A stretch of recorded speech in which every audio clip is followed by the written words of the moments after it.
Meet Donna Adelson from Coral Springs, Florida. I want to hear all about you, Donna. Let's go. Well, I'm a domestic coordinator. A domestic coordinator? Yes. I'm responsible for the activities, classes, and lessons of my son Robert, who is 16, Charlie, who is 12, Wendi, who is 10, my husband Harvey, who's in the audience, and my dog Sam. All right. And how old is Sam? 5. 5. Okay. Give him our best. Okay. Nice to have you here. And this vowels worth nothing.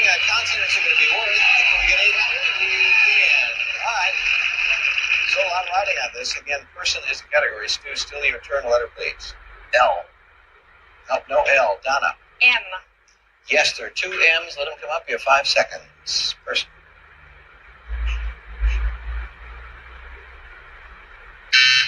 Alan. K. Yes, K.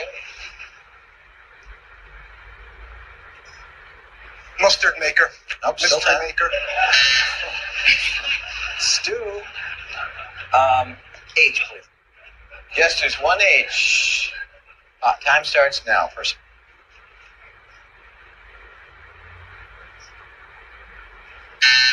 Donna. F. Yes. Mischief maker. Yeah, that's.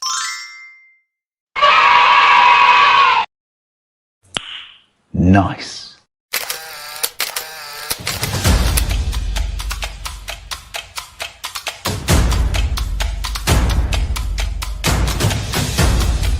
You are listening to the Roberta Glass True Crime Report, putting the true back in true crime.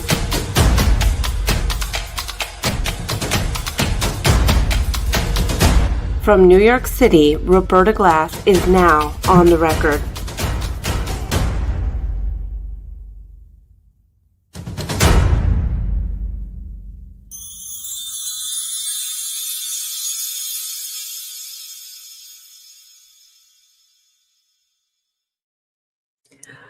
Okay, how is everybody doing? Hello, Diane. Hello, Jennifer Ray, Audrey. Whose day off is it? Someone said it was their day off. Michael, Jenny, Doris. It's early on. Early on. Happy day off, Princess, Marcy.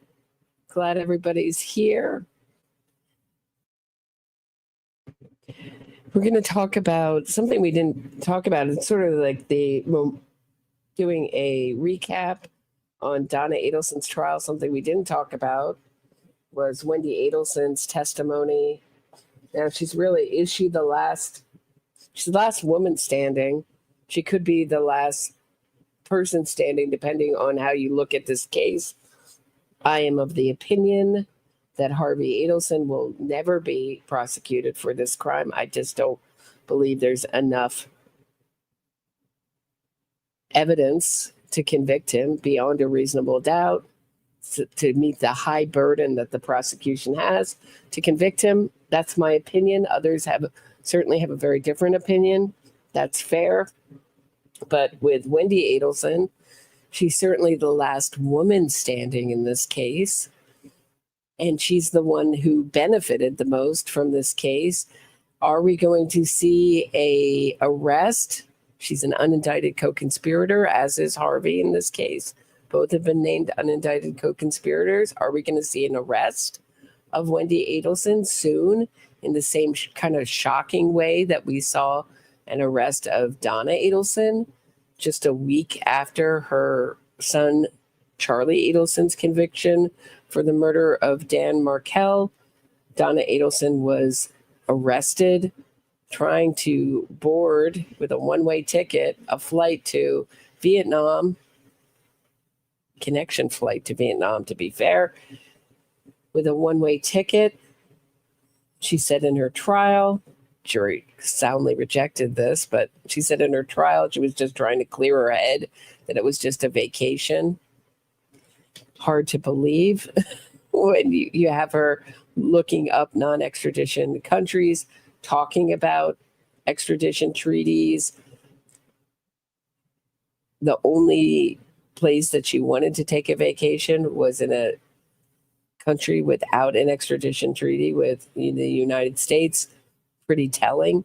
But are we going to see this with Wendi, who's a lawyer, who protected herself, who insulated herself? It does not make sense. And I know there are people out there who disagree with me about this, but I really think I'm right on this. It does not make sense that Wendi Adelson could not have known that Dan Markel was going to be murdered and that she had not given her okay, which makes her, if that is true, that makes her, responsible. She had to give her okay. Her mother, her brother would not have done this as a present to her without her knowing. For one, she was the only one who knew Dan Markel's schedule, and we'll get into it. We're not going to get into her whole direct examination and cross-examination is 3 hours. We're going to start about halfway through, just for time consideration. I think it's when the examination gets really good is about halfway through, or really compelling. It's about halfway through. But it does not make sense that her whole family did this as a favor to her or to satisfy their own needs, and without telling her, that they kind of insulated her from the crime and didn't tell her and just set up this TV repair. I mean, that's one thing, is that the way that her TV was broken is hugely telling. She had to do that. Donna didn't come in the middle of the night and break her TV to give her an alibi. It was pretty clear that she let that TV be broken for a month and made her kids watch a movie, their treat, on that broken TV. So it would all be burned in their brain that the TV was broken should they be asked about it. And Jeffrey Lacasse was there for that. It does not make sense that they'd all kill him and then say, oh, if she didn't want that done, it would be a terrible thing that you couldn't undo and cause huge disrupt into the family. I always say it's a gift that they couldn't take back. You can't return that gift. You can't bring Dan Markel back from the grave. So it doesn't make sense that, as close as his family was, that Wendi, who benefited the most from this, would not be told, would not be involved in the planning. She had to tell the killers Dan Markel's schedule, right? I mean, and we know that his license plate number was in Donna Adelson's book. Where did she get that from? Her planner book for 2014. So without further ado, let's get into it. Those are my main reasons. I think that as each testimony goes on, she's trying to distance herself from this crime and from her family. And she's more forthcoming every testimony. She lies a little bit less, but she can't tell all of the truth, because I think all of the truth implicates herself. I mean, we've certainly come a long way from her early testimony, saying that the divorce wasn't that bad, that her mother, when she was asked if her mother was controlling, she said, maybe. What kind of answer is that? Maybe. So let's get into her testimony. But before I do, some fascinating stuff. I don't know if you guys missed it. I did miss it. Someone sent me this. That Luis Rivera is ending his federal sentence. So he did his state sentence at the same time that he did his federal sentence. And he's doing whatever he has left on the state sentence now. So Luis Rivera, one of the men convicted of killing FSU professor Dan Markel, is slated to be released from federal prison at the end of this month. Attorneys telling us Rivera has wrapped up 9 years of an unrelated drug sentence and will be. Immediately transferred to a state prison to continue serving his 19-year sentence in Markel's murder. He still has a state sentence to serve, so he'll go to a state facility to serve the remainder of that sentence. And so he won't be released from prison at the end of this month, correct? Correct. So that obviously left some time where he's going to have to serve in the State Department of Corrections down here in Florida. There was no minimum mandatory associated with his offense, so he's probably going to serve somewhere between 5 to 6 years in the State Department of Corrections. So you should be out by 2030, 2031. Right? So that was a couple months ago. Also, we have a good lip reader in the audience, or someone who thinks they're a good lip reader. Brian. This is, we were trying to read Donna's lips at 29:32. He thinks she just said, "My husband won't make it." Let me try to make it bigger for you. Right there. "My husband won't make it." That's what he thinks she's saying here.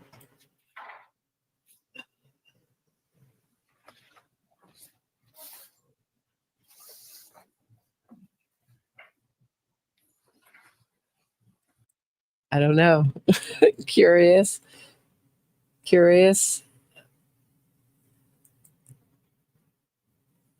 Some other things he thought she said. Hold on one second. Return back to his comments. It wasn't justice. I'm so shocked.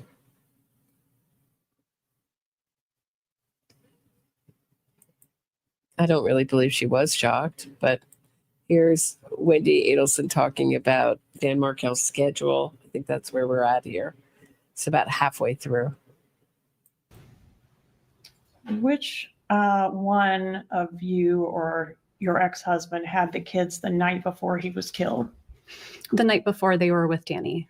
Right. So it was his responsibility to take them to preschool that morning? Yes. Who was supposed to pick them up from preschool that day? I was supposed to pick them up.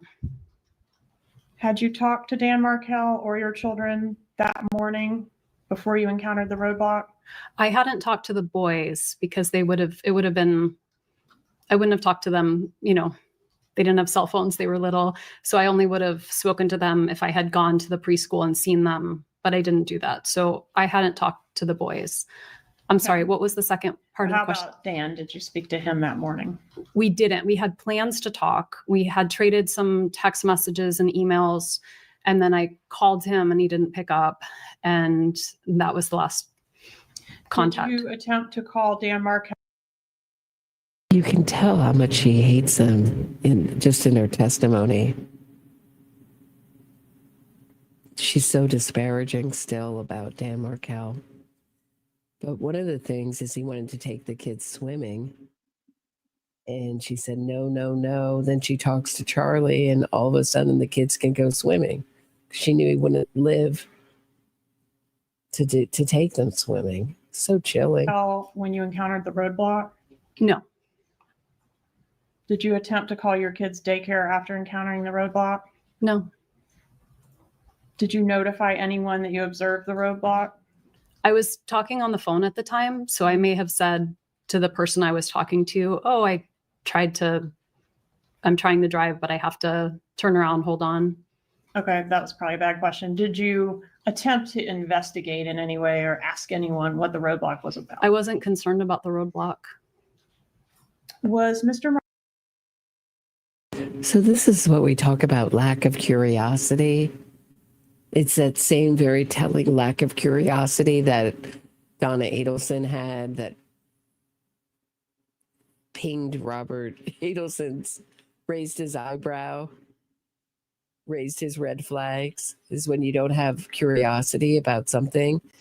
If I saw police cars in front of a friend's house, I want to know what was going on. But this is the house she used to live in. And her house that her kids could be in. And there's police cars out front. I mean, I get that it really did not look like a tree fell. A tree does not bring the police. Let me tell you. That, I mean, it'd been she came about an hour after the murder. And even, I think if she ever gets prosecuted, I hope they play Charlie Adelson's jailhouse tapes after his conviction. He asked his mom, you can listen to my short about this, why did Wendi leave her alibi and go drive by the crime scene? So he's admitting that the TV is an alibi and that it really wasn't part of the plan for her to drive by the crime scene. Markel scheduled to leave town the day after he was killed. I don't remember if he was scheduled to leave town on Friday afternoon or on Saturday morning, but I know that he would go to New York every time he had a chance, and I think that was where he was going. But I don't know when he was leaving. Okay, if you'll take a look at not the binder we've been using, but the other binder, should have your law enforcement interview on the front. Okay. And I would just ask you to review page 159, lines 10 and 11.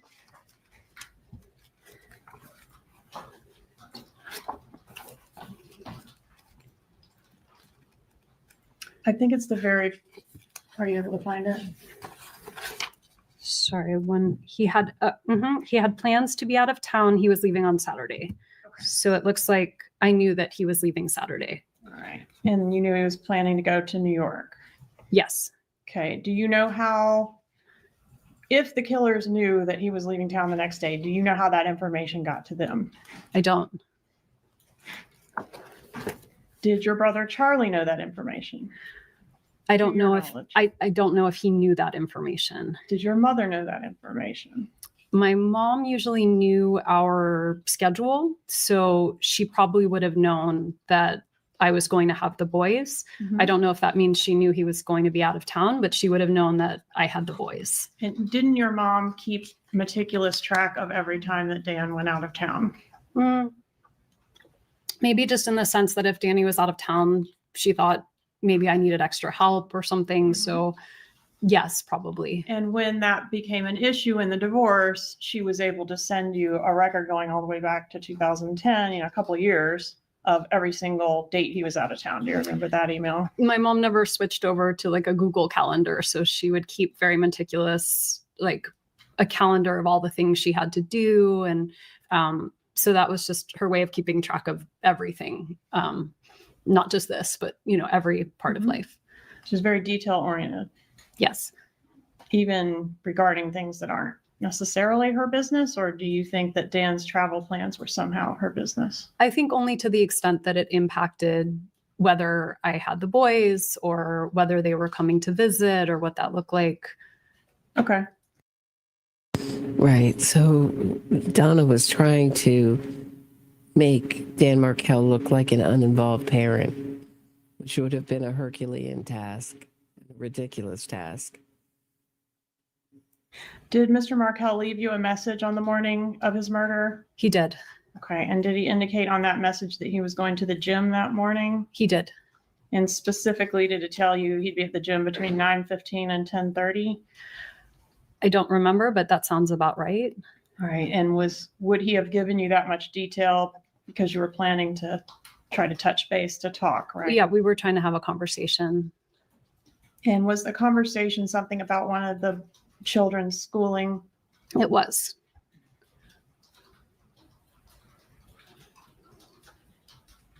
Did you talk to your brother Charlie on the morning of the murder? I did.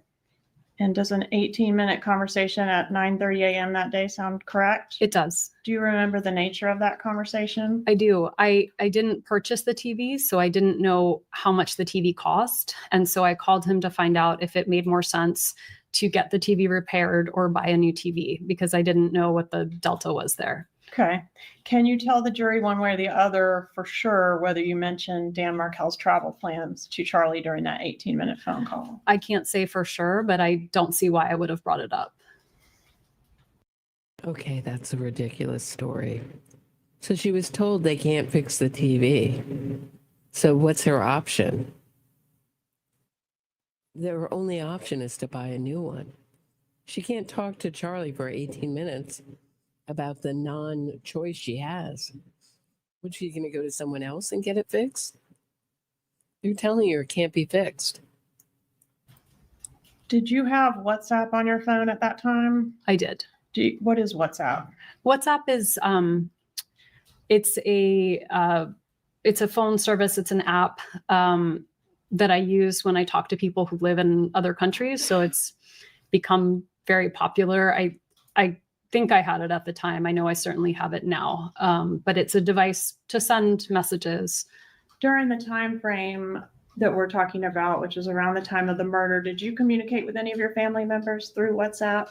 I don't remember using WhatsApp unless they were traveling internationally, because it's a way of making free calls or free texts when at that time making long distance calls on a regular phone would have been very expensive.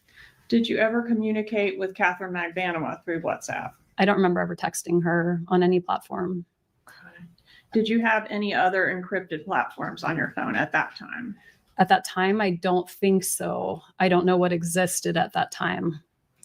Okay. So after you turned around and did not proceed down Trescott, you went, I think, to the liquor store. Can you tell us about that? Sure. I was invited to a Stock the Bar party for that night for a friend's daughter. And so they asked for a specific type of bourbon. I'm not a bourbon drinker. So I went to the liquor store and I showed them the invitation, which was shaped like the kind of bourbon they wanted us to buy, and asked if they had that. And they did, and I bought it. All right. And that type of bourbon was Bullet bourbon? That's right. And do you recall the time of that purchase? I don't, but I see a receipt here at 12:49. Okay. And does that fit with your memory? You left the house around, I think you said afternoon, proceeded to the scene, encountered the tape, and then went to the liquor store, right? I proceeded to drive to the liquor store. I saw tape and turned around. Mm-hmm. And then I bought the bourbon that they asked. She didn't buy bourbon, though. Okay. She bought rye whiskey. So let me just show you quickly. Here's the Stock the Bar invitation. I had to split it up so you could actually see it into two halves. So here's the second bottom half. Okay, so on the top it says bring Bullet bourbon or some other kind of spirit. And here's what she bought, which is rye whiskey. She didn't even buy the Bullet bourbon, which is the orange label. She bought rye whiskey. And for us non-drinkers, rye whiskey is made from at least 51% rye grain, giving it a spicier flavor, while bourbon is made from at least 51% corn. That's the difference, according to the internet. It was like, what is the difference there? So she didn't even buy the thing asked. Asked for at 12:49, and then I may have gotten gas after that, and then I drove to lunch. And lunch was where law enforcement came in and encountered you? That's right. Okay, and that was where you were having lunch with a couple friends? That's right.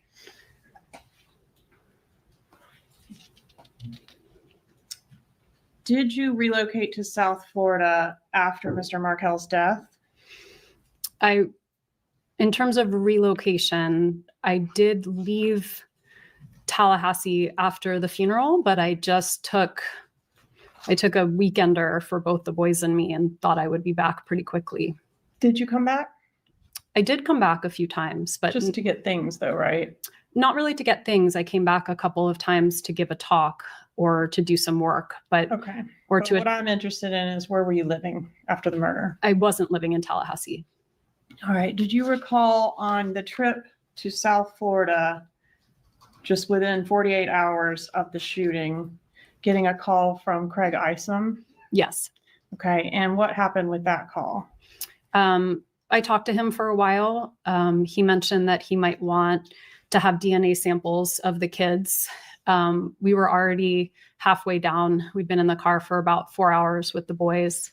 Who's and the we in that sentence? I was with my parents. Okay. And the kids. Yep. We talked, the call broke up, and he never followed up. Was it like you're breaking up? I told him I was having a hard time hearing. But were you faking that, or was it really breaking I up? was not faking that. And did you send your lawyer to him after that, shortly after that? I told him he could talk to my lawyer. He never followed up.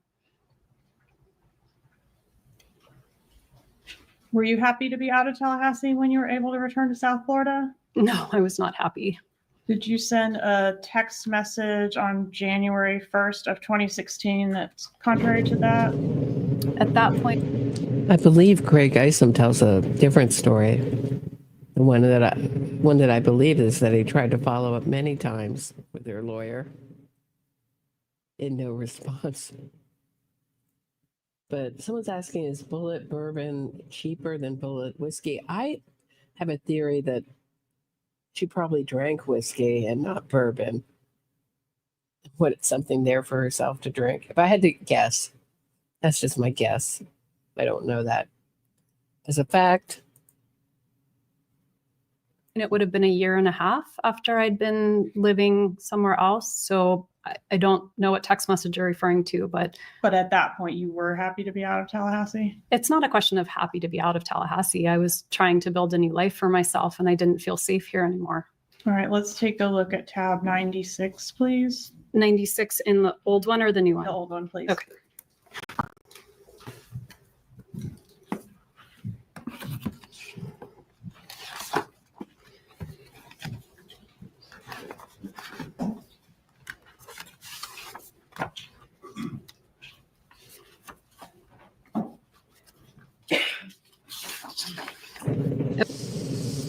Oh, you're right. The whiskey is it's a lot cheaper than the. Oh, wait, let me look at the actual sizes here. Maybe I'm looking at smaller sizes. Hold on, let me go back. Bullet bourbon. It's about $62.99. You're right, it is cheaper.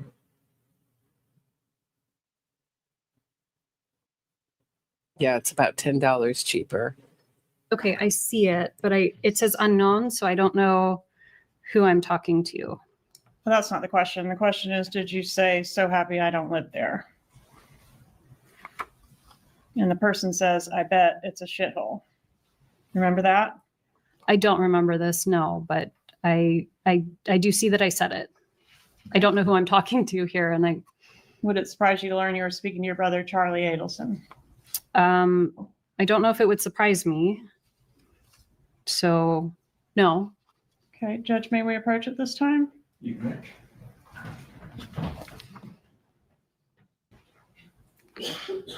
Ma'am, did you change your children's names after Dan Markel was killed? About a year after I did. In what way did you change their names? I changed their last name and I changed my older son's middle name. Okay. And you changed their last name from Markel to what? To mine. Adelson. Mm-hmm. I'm going to start by asking you about this email dated July 3rd, 2014. What is this? So when Dan Markel and Wendi were married, Wendi still went by Wendi Adelson. Why didn't she hyphenate her kids' names? Why weren't they Adelson Markel, or why didn't she want to do that? So curious. Does anyone have any idea? But she was already calling them Adelson, I think a week before his murder. This is the, it looks like an electronic invitation for my dad's 70th birthday. An Evite, right? Yes. And who sent the invitation to you? Well, it looks like it's through the postmark. I mean, who sent the party invitations out? I don't remember if I helped with the Evite or if my mom did it. So I don't know if I sent it to myself or if it's from my mom. Would you have sent it to yourself? I'm a little better with tech stuff than my parents, so I might have helped them put together an Evite. Okay. I don't remember. Who does it say is the host of the party? Oh, my mom's the host. You asked who sent the email, and I didn't remember. But my mom is the host of the party for my dad. And to whom is the party invitation sent? It's sent to me and my two children. Okay. And this was sent on July 3rd, 2014, before the murder, correct? Yes. Okay.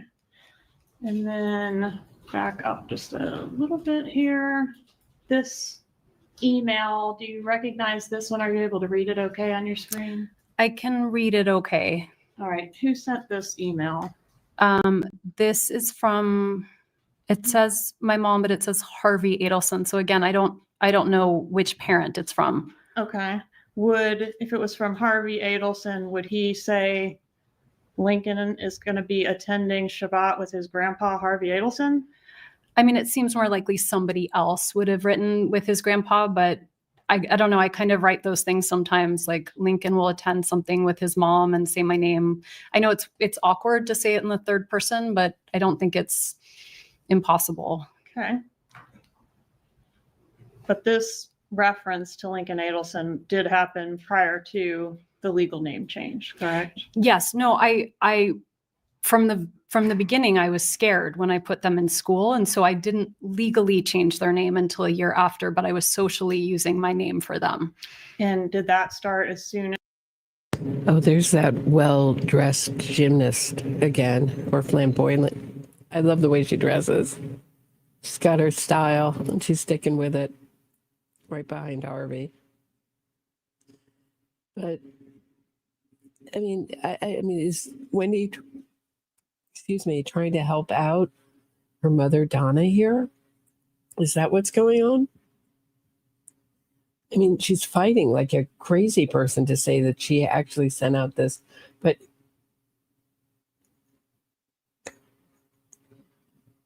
sent out this invite, which came she's already being called Lincoln Adelson just months after her Lincoln's father's murder. So, I mean, they changed the name as soon as they could. They enrolled the kids in school. Is Adelson in Miami? As their dad was killed? No, it started when I had to register them for school. And your mom helped with the registrations as well, didn't she? I think I did the registrations myself. What about here for flag football? Did your mom assist with that? It looks like she did. There were some after school activities. Okay. And she registered your child under the last name Adelson, right? Yes.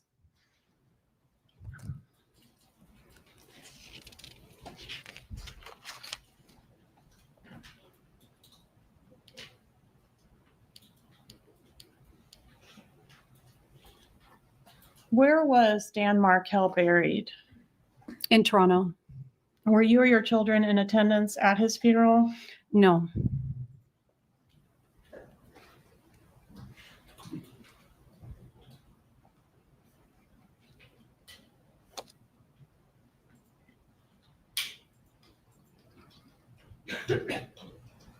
When was the last time you spoke to your mother, Donna Adelson, as we sit here today? November of 2023. Okay. And so she hasn't given you any information or advice about how to testify in court, has No, she? ma'am. No. What about you did offer testimony in November of 2023 as well, right? On a related case? Yes. Okay. October. And did your mom, when you spoke to her in November of 2023, offer you any advice or thoughts about how you should act or behave or what you should say in court? Yes. She did. She did. And what was that? I can't tell you I remember exactly, but she was hoping I would be supportive of my brother. Okay. And do you know what her thoughts were afterwards? I do. Okay. And what were they? She was devastated. She didn't feel you were supportive. No. I mean, how were you supportive? I mean, did Donna expect Wendi to get up there and lie? But then you look at Donna's emails and or that were sent out around And they don't portray any anger at Wendi. I don't know. Is this true or not true? Was Donna upset with Wendi for not giving testimony that's more supportive of her brother? It certainly sounded strange when she said she just learned of that extortion plan that day. That wasn't helpful to Charlie, but how could she have been more helpful? I don't know. Without saying that she knew of the plot herself, I don't know. Were you in any way involved in the plot to kill your ex-husband? No. Did you maybe know it was going to happen, but not know the details? I did not know it was going to happen, and I did not know any details. Did you provide any information, even unknowingly in hindsight, that you think could have been used to assist the murderers? I don't think so. I didn't provide any information. What information do you have regarding your mother's involvement in the plot to kill your ex-husband? I don't have information. I don't find that believable. I don't find that believable. I think she has a lot of information. But as Georgia Kappelman said in the closing, the way that this murder conspiracy was laid out is that you trusted the people who were closest to you so that they wouldn't tell on you. So they were most insulated from people like Luis Rivera, Sigfredo Garcia, et cetera, and the people that were closest to them had the most information on them. Like Charlie has the most information on Donna's involvement. Wendi has the most information on Donna and Charlie's involvement, I believe. It hasn't been proven yet, but a court of law, but that's what I believe. Corey says Jeff said Wendi only cared about herself. Interestingly, that's something that Robert Adelson said about Donna Adelson in his deposition with the Donna's defense team, is that Donna was one of the most self-interested people he's ever met. I don't think he was allowed to testify to that at trial for whatever reason, or it wasn't asked, but very telling. So Wendi is very much a product of the molding of her mother. Or you could argue it's gene. She got the selfish gene, but I think this is the way this family raised their children. Somehow Robert Adelson was spared from it. But achieving money, success, social cachet are most important things. Being a winner, winning in life, meaning having the most money, the most stuff, the most social power, and happiness way down the list. So it makes sense if you're in that mindset why they wouldn't worry too much about the emotional state of the boys. As long as they achieved and made money, they would be happy. Wendi would have more to give them, meaning more money to give her children if she were in Miami. And Donna talks about that in her emails. Kind of crazy, but I mean, all the wrong values. But you do admit that your brother said he looked into hiring a hitman to kill Dan Markel. I don't. I admit that my brother made a tasteless joke repeatedly about buying me a TV because it was cheaper than hiring a hitman. But then someone did hire a hitman who did kill Dan Markel, right? Yes, that happened.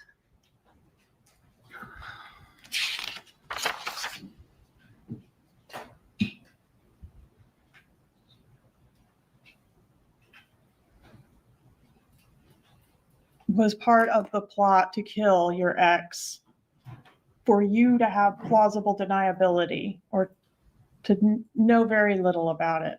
I was not involved in any plot to kill Danny. Were you shielded from the plot because, I don't know, you couldn't be trusted to keep a secret?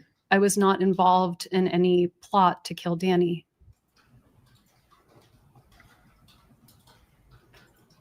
Why did you tell investigator See, I don't believe her when she says that. I don't know. Someone looked in my face and made that kind of denial where she's just repeating back Georgia Kappelman's words with the word no in front of it. I don't know. I'd be enraged if someone accused me of being part of a murder plot I wasn't part of. I wouldn't be calmly sitting there. I know she's on the stand, but I wouldn't be that calm. I'd be a little bit more law emotive. Enforcement interview that you were worried the police, or you were worried, I guess, in the police car on the way to be interviewed, that you might be considered a suspect. Because I couldn't think of anything bad going on in his life other than the divorce. And frequently the ex-wife is a suspect. Were you treated as a suspect? I was not. But you mentioned 9 times in your law enforcement interview being a suspect. Didn't you?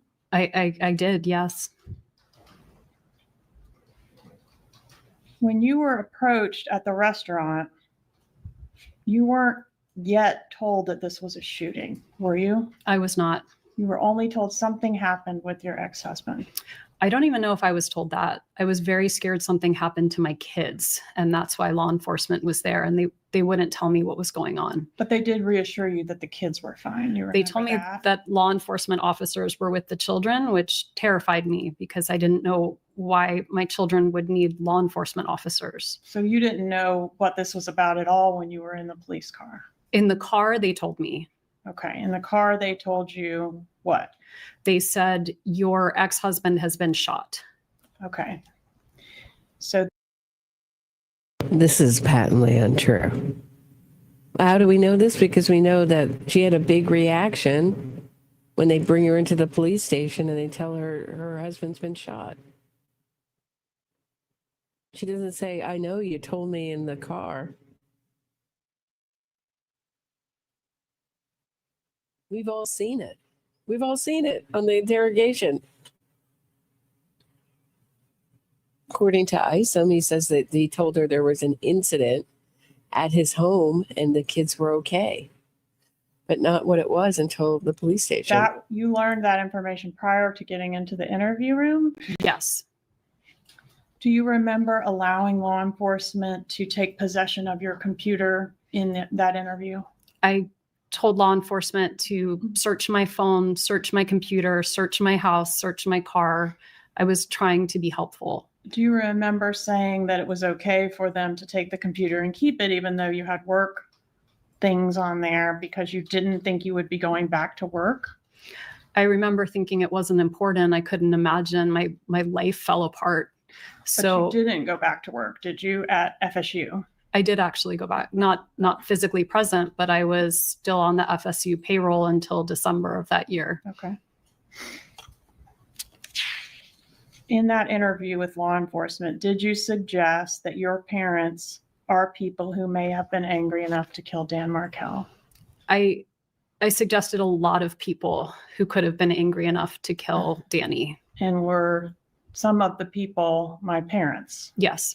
But you said in the interview that you didn't think they were capable of it, didn't you? I did. If your mom wasn't capable of it, did she have anyone that she could enlist to assist her? I don't know. What was your first thought when you were asked if anyone might have murdered Dan Markel for your benefit? I thought maybe a crazed friend or a former student. It's not what you said, though, is it? Very interesting. A crazed friend. So this is like a kind of an old-fashioned way of saying a lover or a boyfriend, a friend. So she's saying a crazed friend. She means Jeffrey Lacasse. That's what I hear when I hear this part of her direct here. Her first idea is Jeffrey Lacasse. Strangely, the fall guy. Strangely, the guy she had set up by sending an email to her brother, Robert Adelson, saying, this is my new boyfriend before Dan Markel's murder. Here's my new boyfriend, Jeffrey Lacasse.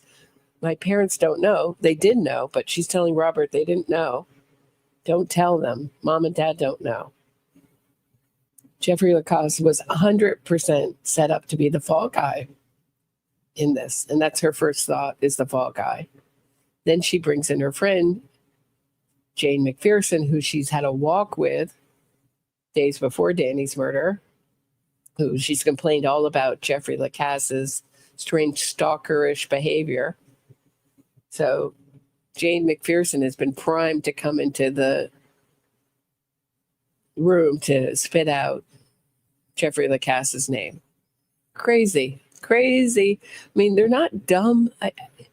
I disagree when my audience says, oh, they're such dumb criminals. They're not sophisticated criminals, but they weren't dumb criminals.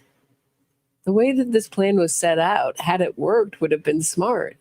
And it did work for many, many years. I mean, I don't know how they thought they were going to get away with having a hitman so close to Charlie Adelson, but not the brightest thing. I mean, not the most criminally sophisticated thing, but the way they all clammed up. They didn't make overt statements, huge statements. They made little admissions, and altogether are hard to deny. I mean, it would be different if, say, what I mean is like the difference between Donna Adelson telling Robert Adelson, well, the family all did this. This is our doing, or something much more telling than, well, you don't know anything anyway. It's very telling. I'm sure she was kicking herself afterwards, but it's not on the nose directly. I mean, like a full out confession. It's just it points to her, but it's not a direct confession.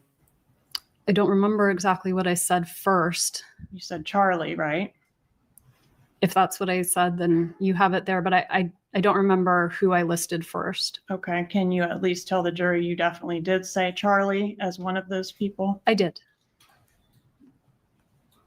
Do you remember saying, if somebody tried to kill my ex-husband, they should be prosecuted to the full extent of the law? Yes. And Isom says, regardless of who it is. And do you recall your answer? I do recall my answer. What was that? I think I was hoping it wasn't anyone in my family. And so that idea that it was someone in my family gave me pause. All right. But that wasn't your answer, was it? I don't remember word for word what I said, but that was my sentiment at the time. Was your answer for court and counsel? This is law enforcement interview page 122, lines 7 through 12. If somebody tried to kill my ex-husband, they should be prosecuted to the full extent of the law. Question, regardless of who it is. Answer, I mean, it would be different if I thought it were my brother. Did you call your mom from the interview room at Tallahassee Police Department? I did. And did she answer the phone? She did. When she answered, did she advise you that your dad was in the shower? I don't remember whether my dad was in the shower. You asked her to sit down. Do you remember that? I do. And by asking her to sit down, would that signify to her that this was going to be something serious you were going to reveal or say? I was concerned about her age and if she were standing that she could, hurt herself if she fell down. Okay. And do you recall that she at that point asked if she could put you on speakerphone? I don't remember, but that sounds plausible. What was the purpose of putting the phone on speaker, if you know? I would be guessing, but so my dad could hear too. But wasn't dad in the shower, or you don't remember that part? I don't remember if my dad was in the shower. Was anyone else there to your knowledge? I don't think so. It's so obvious now why she put it on speakerphone. Because she wanted the police to hear her big surprised reaction. Donna did. And that was a big part of her defense, was listen to how surprised and shocked Donna was when Wendi told her. Now, we couldn't hear much of it at home. Hopefully the jurors heard it and still didn't believe her. anyone can act surprised. We know Donna's not that great an actress. It's not that hard to do. And especially when you're anticipating it. So Was Charlie there to your knowledge? I don't think so. Did you ask your mom in that telephone conversation to tell Charlie what was going on? I think I did. I didn't want to make any more phone calls. And your mom took the news pretty well, didn't she, this phone call? I wouldn't say she took the news well. I think she was upset. Did you say something different in your law enforcement interview after you got off the phone with her? I don't think I did. I don't think I said something like that. Didn't you say, page 265, line 5 through 6, quote, my mom handled that pretty well? I may have said that. I can check it. Can you tell me the line again? Yes, ma'am. Page 265, line 5 and 6. Yes, that's what I said. And then page 280, line 22 and 23. Did you also say, well, my parents sounded really surprised, so that's at least a relief? Yes, I see that here. No further questions. Just one moment, Ron. Good afternoon, ma'am. Good afternoon. I represent your mother in this case. You've never spoken to me about this case, correct? I have not. I guess the best place to start is where you left off with respect to the comments that you made regarding your mother taking it well. When's the last time you listened to that call? I haven't listened to it. You listened to the call I had with my mom. I've never listened to it. Well, from the interview room, you've never listened to your interview? I have read the transcript of my interview, but I never listened to my interview. You don't recall the shock in your mother's voice when you told her what had happened? I do think she was shocked. You could hear that over the phone, correct? Yes.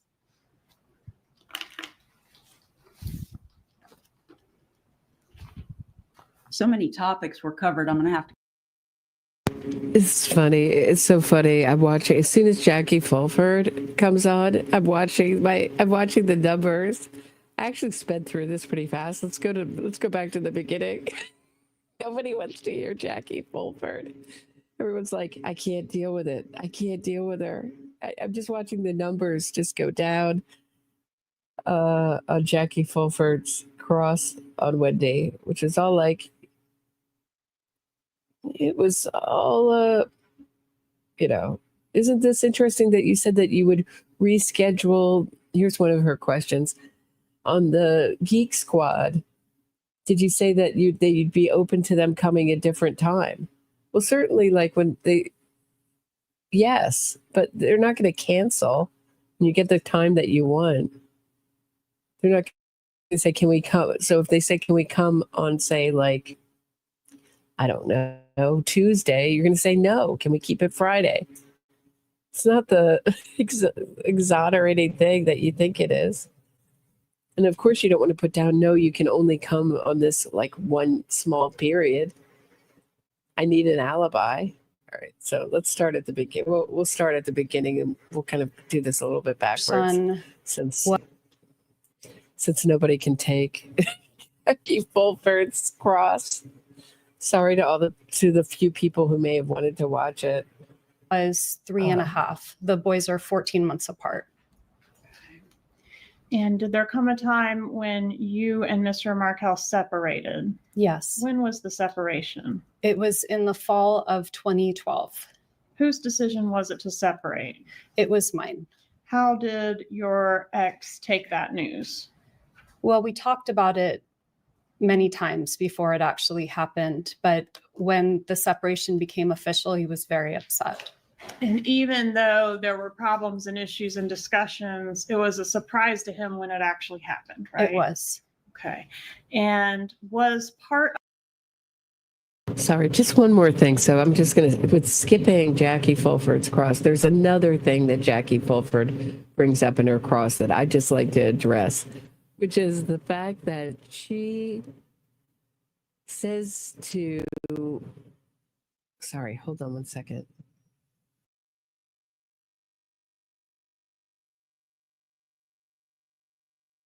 of the reason for the separation. Sorry. She says to, what was it? I just lost it. It just totally like left my mind as it was coming out of my mouth. There's a part where she says to, I'll get back to you, but it's like equally ridiculous. It's not about the Geek Squad. It's about something else. I'll figure it out. I'll get back to you. Your differing views on how to raise the kids pursuant to the Jewish faith. I'd say it was a very small part, but it was a part. Did you consider your ex to be a religious zealot? No, I didn't think he was a religious zealot, but I did think he was using religion as a way of controlling me. Okay. Did you think he was more devout in his? Okay, now I remember what it is. Does that happen to anyone else? Like you're about to say something and it's like it gets removed from your brain. So she says that she talked about the move, relocating with Dan Markel. They discussed him moving to Miami and that he was amenable and open to thinking about it. And then she goes, and then he changed his mind. That's the words Wendi uses. That Dan Markel changed his mind and then was against it. So, you know, when your parents say, we'll think about it, that usually means no. But apparently if you say, I'll think about it to Wendi Adelson, this means yes. And if you decide no, that means you've changed your mind. My understanding is when you say, I'll think about it, it means I'll think about it. You're not changing your mind to say no. It's so weird. It's so odd. I mean, of course you don't want to be closer to the grandmother who's disparaging you and trying to cause parental alienation with your kids. And no, you don't want to do Wendi any favors. And then Jackie Fulford says Dan Markel could just fly down anytime he wanted because he only taught twice a week. That's a major hassle. I know you get the summers off, but it's a lot of flying you're doing. Flying once a week, it's a lot. So that's a major hassle. Less faith than you were? I don't know that. I feel like devoutness has to do with maybe a relationship with God. And I don't know that his was more strong than mine. But he was more observant of kosher rules than I was. Okay. And can you explain for the jury what those imply? For those Sure. So keeping kosher has to do with separating milk from meat, something like you can't eat a cheeseburger. And it has to do with the ritual way that animals are killed. So certain meats would be considered kosher or non-kosher. And then things like shellfish are not allowed or pork would not be allowed. And so his belief. And food has to be cooked in a kosher oven. Strangely, she's not talking about the kosher oven. Food that doesn't have meat in it, like banana bread, for example. She's telling us that Dan Markel kept kosher and that he could not have eaten the banana bread that Donna Adelson made. Maybe it was his favorite in the beginning of their marriage. If he wasn't eating kosher then, sounds like it. But it certainly would have been useless to him at the end of his life. Sadly, he didn't know it was the end of his life. The last time he saw Donna, she gave him a hug goodbye, so chilling. It's like The Godfather or something, and gave him banana bread. That story is patently false. I can't believe that Georgia Kappelman has not called Wendi Adelson out, or she didn't call Donna Adelson out. Maybe she's saving it for Wendi. I don't know about this banana bread. He couldn't have eaten it. It wasn't made in a kosher oven. It's not kosher. It would have been as useful as a doorstop to him. Like, you can't eat it. It's changed over time. We used to have bacon, and then bacon became a no later on. All right. And those rules were something that he was wanting to impose on the children, correct? Yes. Okay. And you were less interested in those kosher rules? It was less important to me. All right. Were both you and Mr. Markel raised within the Jewish faith? We were, yes.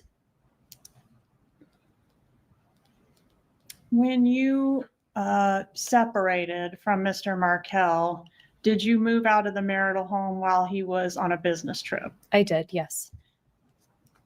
Where did you go when you left the marital home? I went to another property that I had rented for the boys and me. Was that at 3303 Aqua Ridge Way? Yes. Was that located in Leon County? Yes. Okay. What was the custody arrangement? Broad terms are fine for this time frame during the separation. I think we were just trying to figure out how to make it work. We didn't have any formal custody arrangement at that time.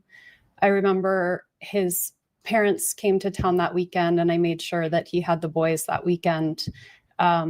We were just trying to figure out how to make it work until we had something formal. Was the arrangement roughly 50-50 or something else? It would have been roughly 50-50. Okay. And were you mixing it up during the week, or was it a week on, week off situation? It wasn't week on, week off. We didn't settle into that until the first summer, or maybe the second summer. I don't remember. That was more of a summer arrangement.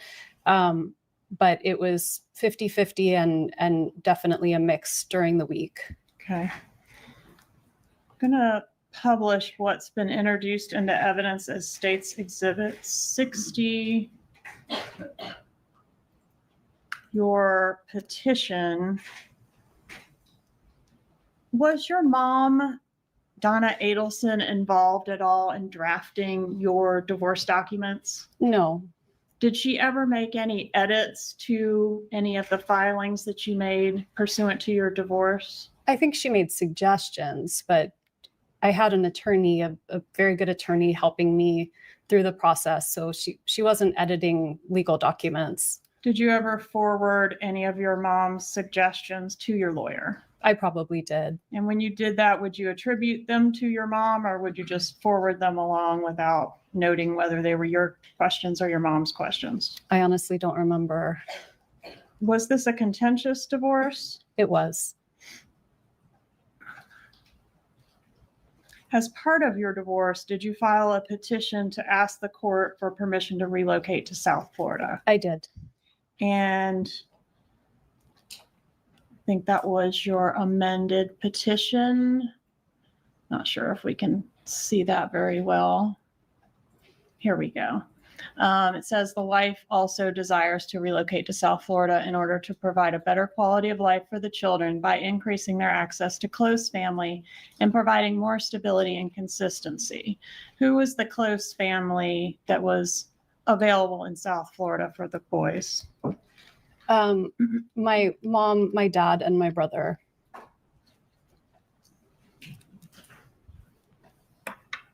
Why did you want to move to South Florida? I had very unstable employment in Tallahassee. I had a wonderful job, but it was on grant money. So year to year, I never knew if I would still have my job. I had a job offer that was very good in South Florida. And the assumption was that Danny was always going to be at a different school, a better school. He used to joke that he would take one bar exam for every 2 bar exams that I had to take while we moved around the country. And so it seemed like a way of having stability while he was climbing up the law professor ladder to be ultimately at Harvard or Yale. Okay, so asking the internet, can banana bread be kosher if it is made with kosher ingredients and prepared in a kosher kitchen? So, I mean, I fixated on the oven, but yeah, it's the kitchen has to be kosher, including the kosher oven. Couldn't have eaten it. So stupid. It's such a stupid lie. It's a thing. Kosher is I would say it's a lot easier to eat vegan than it is to eat kosher. And was relocation important to you? It was, in terms of having a safe and stable place for my kids. Did you consider having to live here in Tallahassee being stuck?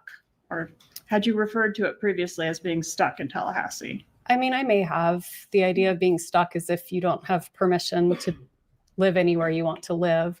But I had a nice quality of life here. Did you consider the worst case scenario to be that you would end up stuck here in Tallahassee if your petition was denied? I don't know. I mean, at the time, I may have felt that way. Okay. Might you have sent an email to a friend on March 24th of 2013 indicating, quote, "I do fear that the worst case scenario that could happen is that I'm sorry to harp on this, but okay, here. The flour, more on this banana bread. The flour must be certified kosher. The sugar should be kosher certified. The bananas are inherently kosher. Additives, including chocolate chips, nuts, or dairy, must be kosher certified. If you eat it with utensils, they have to be kosher to avoid cross-contamination with non-kosher foods. If the recipe includes dairy, like butter, it is considered dairy. If it's made with oil or margarine, it can be neutral. There are many kosher variations of banana bread, but they all have to be made with kosher ingredients in a kosher kitchen. They couldn't eat will that. be stuck here in Tallahassee? It's possible that I sent that. Would it refresh your recollection to review that item? I'm happy to. It's on tab 6 on one of those binders in front of you. Let me see which one it is.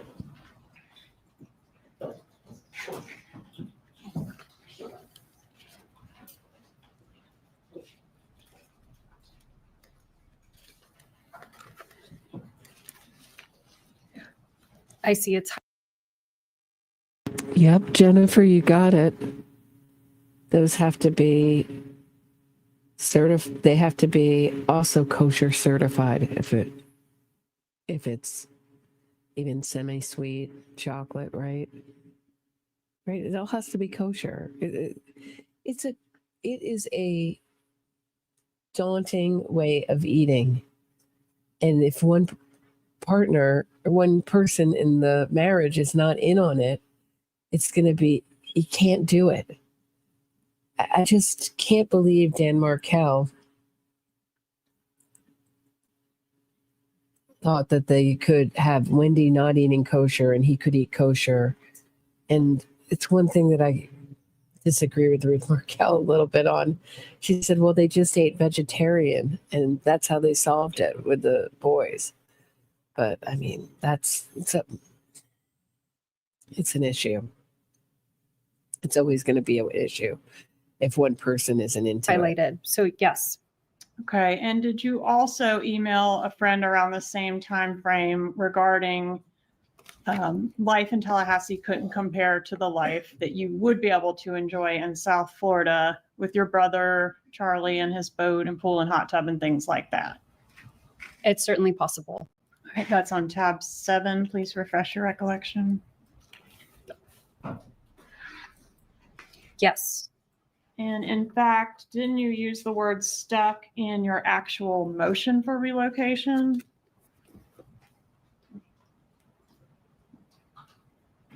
Just see if we can get there. Here, the wife is merely stuck in Tallahassee until the husband decides that the time is right for him to leave. So my attorney did write that, and that sounds right. Did Tallahassee feel claustrophobic to you? Well, at this point in time, Danny was making lots of unplanned announcements to my office where we worked together. So I would see him at work.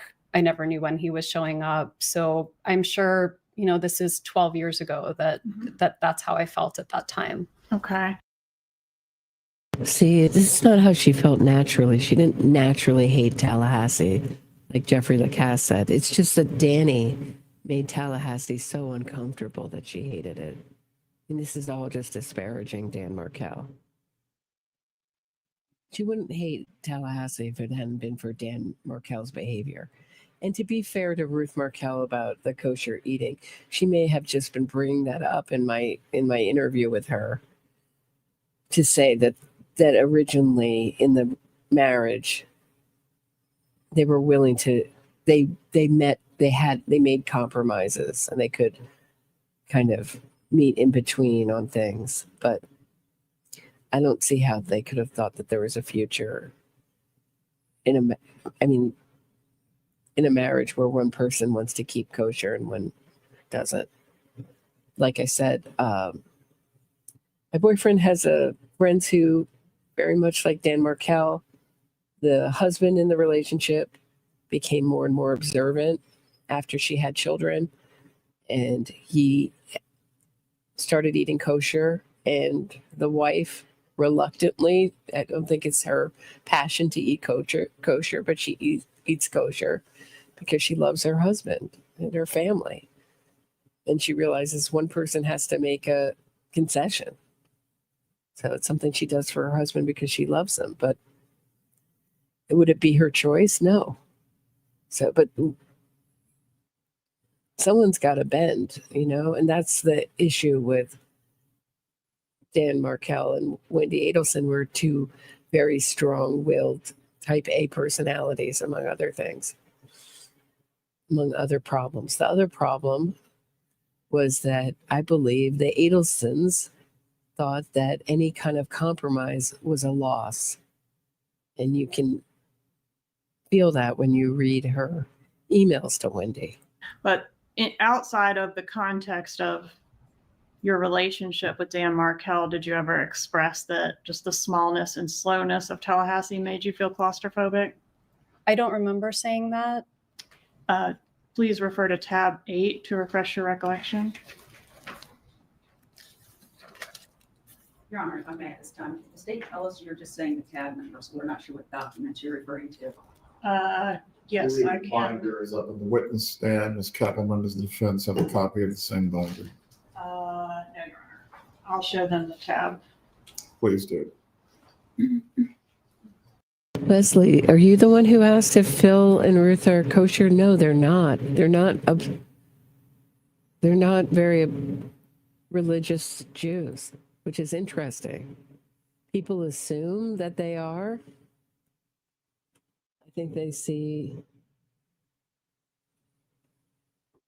I don't know. I don't want to be, but I think they see Ruth's wig and they think that that's a observant thing when it's not. Yeah. So I think it's interesting that he just always, as he got older, he got more observant. And after his kids were born, it became really important to him that they have a strong Jewish faith. His got stronger as he got older. So it's an interesting story. But I mean, hey, Jackie St. Germain. Whoop. Sorry, I'm missing out. Thanks for the super sticker. Sorry, and thanks for the super sticker. Thanks for those. Appreciate it. Appreciate the shout out on your channel, Jackie. That was kind.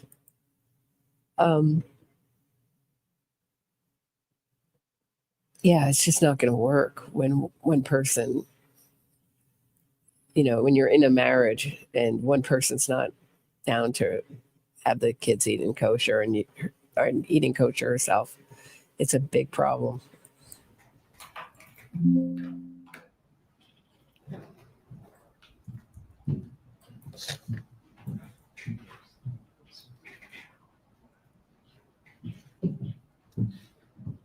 That's a dense one. Were you able to find it? I did. I found it's part of a sentence. Can I read the whole sentence? Sure. Tallahassee feels claustrophobic at times, given its smallness and slowness, and the fact that my friends cycle through here with transient regularity. So yes, at that moment in time, that's how I was feeling in 2013. And relocation was pending at the time that you were feeling that way in that moment, right? Yes, ma'am. Okay. And relocation was also very important to your mother, wasn't it? Yes. All right. And did you have some discussions with your mother about relocation? I did. And was that during that time frame when it was pending? Yes. Okay. And do you see your mother in the courtroom here today? Yes. Could you please point her out and describe what she's wearing? My mom is on right. I can't see her clothes from here, but she's directly across from me. All right. Is she wearing a headset on her head? Yes, ma'am. All right. Let the record reflect the witness has identified the defendant. Your mom didn't want you to be. So Wendi almost tearing up at that moment. And then it must be not fun to see your mother as a defendant in a murder trial. But a way to avoid that is not to have your ex-husband murdered. But you can see Donna. Let's just watch that moment again. It's so pretty compelling moment. Donna can't muster any tears. You can see her trying, but no tears are coming. Her eyes are dry. To your mother, wasn't it? Yes, All right. And did you have some discussions with your mother about relocation? I did.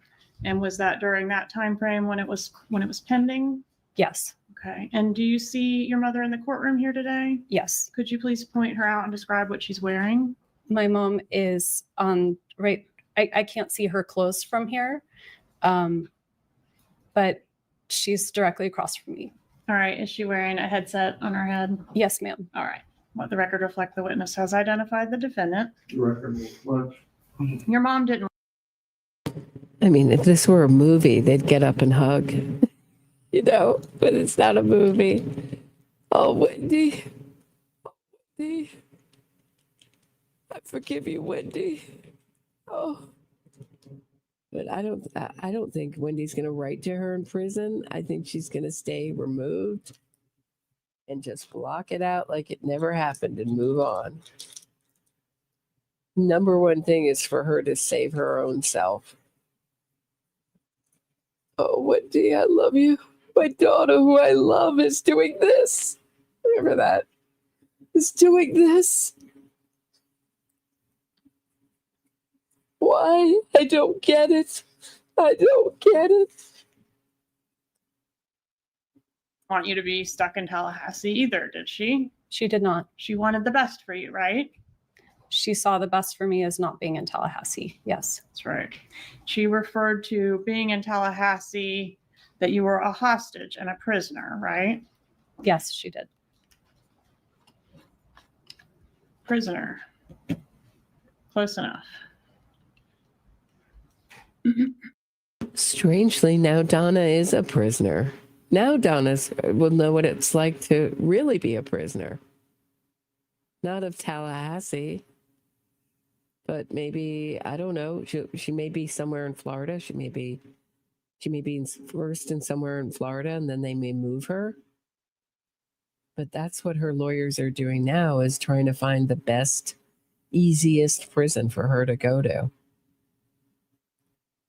And one that can take care of her well as she ages, because she's going in there at 75. I mean, the good news is that when you have a life sentence, is that realistically,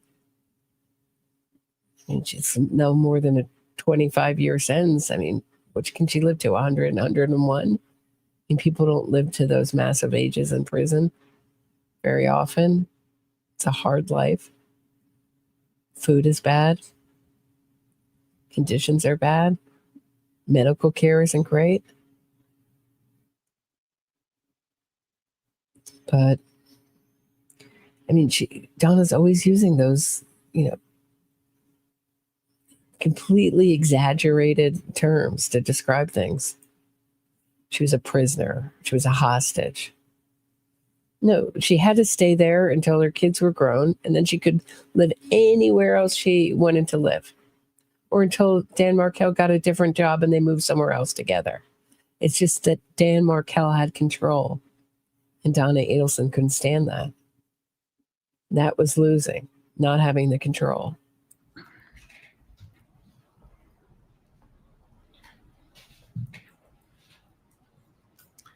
Did your mom express concerns that as a Tallahassee native, the judge presiding over your relocation motion would underestimate how much better it would be for you to live in South Florida? She did. All right, let me ask you a few questions about your parents. Your mom is Donna Adelson. Who's your dad? My dad is Harvey Adelson. All right. And where did your parents, I think you said they were in Coral Springs back in 2012? Yes, Is that ma'am. right? Okay. How long had they lived in the Coral Springs area? I was born there. So from, I think they started living there when my oldest brother was born. So since the early 70s. So fair to say they had deep roots there in that area. Yes. Can you describe the relationship that your mom had with your kids during the time frame we're talking about? So separation to murder time frame? It was very close. My mom taught my boys how to read. She taught them how to play chess. It was very close. Were your parents employed during that time frame? Yes. What kind of work did they do? My dad was a dentist and my mom was the office manager for the dental practice. All right. And what about your brother, Charlie? Did he have a role there as well? He was a periodontist. And so I believe at some point he purchased the practice. I don't remember what year that was. But he would sometimes work from my dad's office and sometimes work from other offices around South Florida. Was the dental practice, the family dental practice, a successful business? I believe it was. My family never discussed money or finances with me, but I believe it was doing well. Did you discuss your marital problems and resulting legal issues with your mom? I Talked did. about relocation, but in general, you did talk about your woes with your mom. I did. Okay. And I think you said you did send many of your divorce pleadings to her. Is that right? I did. What about your dad? What was his role in reference to your divorce pleadings? I don't remember exactly. My parents have a shared email. So when I send an email to one of them, I would send it. It was being sent to both, but I don't know who was reading what or at what time. Is it fair to say they were both welcome to read whatever you sent to that email address? Yes. And both welcome to reply as well? Yes. Who would reply more frequently, your mom or your dad, to those My mom types? would reply more frequently. Okay. Who took more of an interest in the day-to-day ins and outs of your litigation? Probably my mom. Okay. Is your mom overprotective of you? Yes. Is your mom an emotional person? Yes. What about your dad? Is he emotional as well? I think so. Okay. Did you previously say he was more of a straight shooter and mom was more emotional? I think so, but I think women tend to be more emotional and men tend to be less emotional. Okay. Before you continue, Ms. Kappelman, I am going to admit State 60 JJ at this time. Is there any objection the defense wishes to raise? Yes, Your Honor. Same objection. The court admits it over objection. For the record, you may continue. And I think that's the same exhibit that's in State 64AA, Judge. It's not necessary to have duplicates, but because of the way the evidence came out in this trial, that. All right. Is this a troll or is this really true? Rumor control. I know. I'm reading that too. Are you turn on court TV? Are people, are they really watching it? Is it really? Is it? Stop it, right? Send me a link, all right? I'm not falling for it. I mean, this is kind of how it happened like the first time. Troll, not true.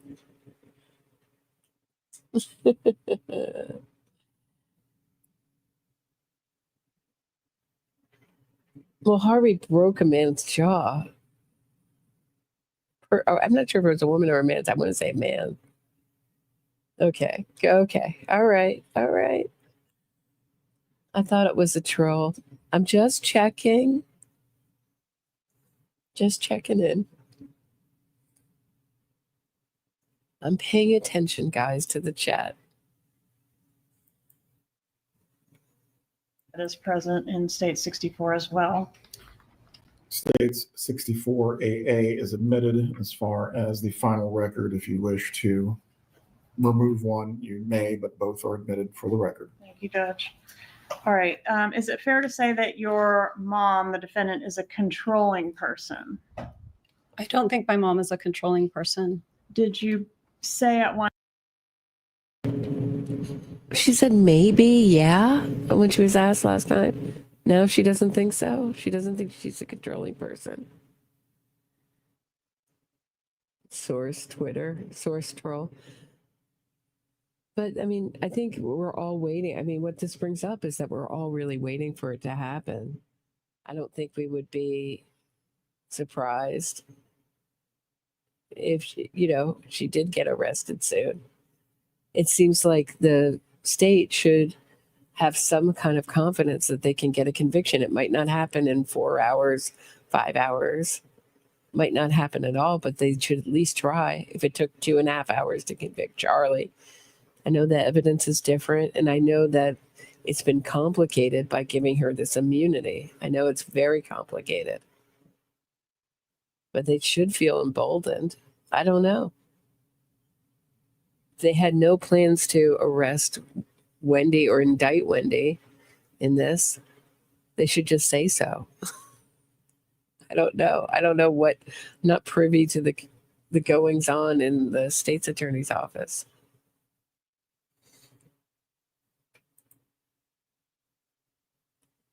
One time back in 2013 that your mom operates with emotional subterfuge. I may have said that. Would you like to refresh your memory? I can. It's tab 45 in the binder in front of you.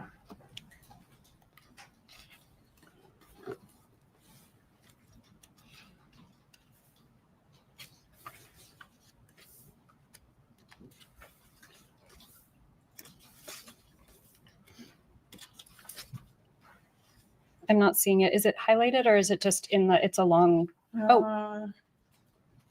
no. Copyright. It's in the first paragraph on page 3.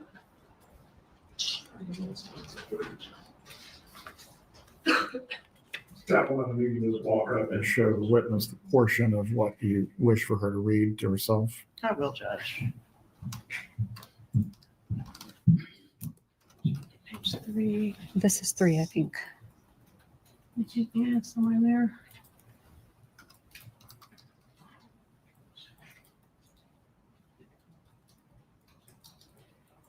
Let me get the other copy. Sorry, I've lost it again. Let me try it.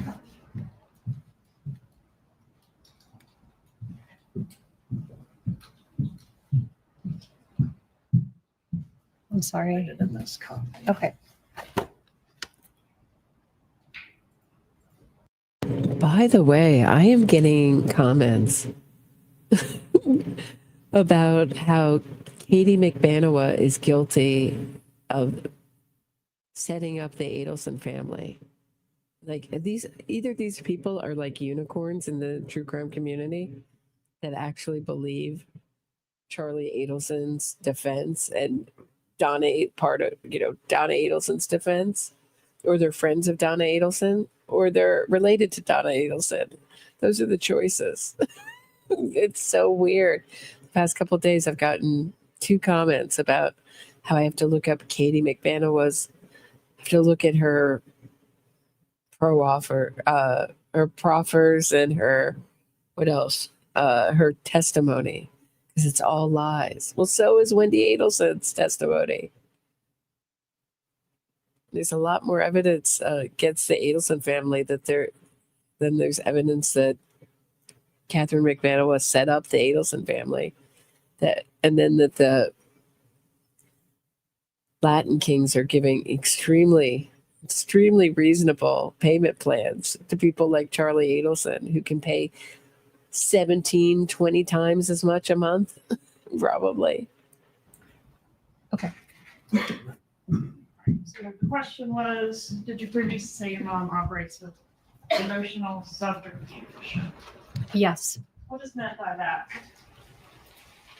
I honestly don't know what I meant at the time. But not that she's controlling. I don't think that's what I meant. Did Dan Markel have a hard time understanding some of your mom's behaviors? I don't remember that. Well, did she think you incapable of driving to South Florida by yourself with the kids? This is back when they were little. Yeah, I don't think she thought I was incapable, but I was breastfeeding and it was helpful to have someone with me. So what was her practice to avoid you having to do that? One of my parents would come with me for the long drive. So they would rent a car, come up here, ride back with you, and then follow the same procedure to get you home. They would drive with me if I was down there, back up, and then rent a car to come home. And did that procedure occur the week before the murder? There was a visit the week before the murder, correct? I think it was 2 weeks before. Okay. And on that trip, is that how it was handled, where they rented a car and came up to get you? Yes. Okay. Did your dad think that was necessary, or was that a mom thing? No, my dad probably thought it was more necessary. Okay. And did your dad make a practice of supporting whatever your mom wanted? Is that kind of the general rule? Yeah. Was she the dominant force in the household? I mean, I think my dad had more of a quiet strength, so it's hard to say who was a dominant force. I think they were both equally. I agree. Love Coke Zero. I think I agree with Charlie and Donna. Couldn't help herself. She left her alibi to do it. I think the TV repair was an alibi. But remember when Donna was arrested? It was almost like this. It was like a rumor. And I think YouTube got it first. Came on YouTube before it came on, before it really even hit the news. Strong in their parenting. Okay. Did you previously describe this back in 2013 that your mom was the dominant force in the household? If you need to refresh, it's tab 97. Okay.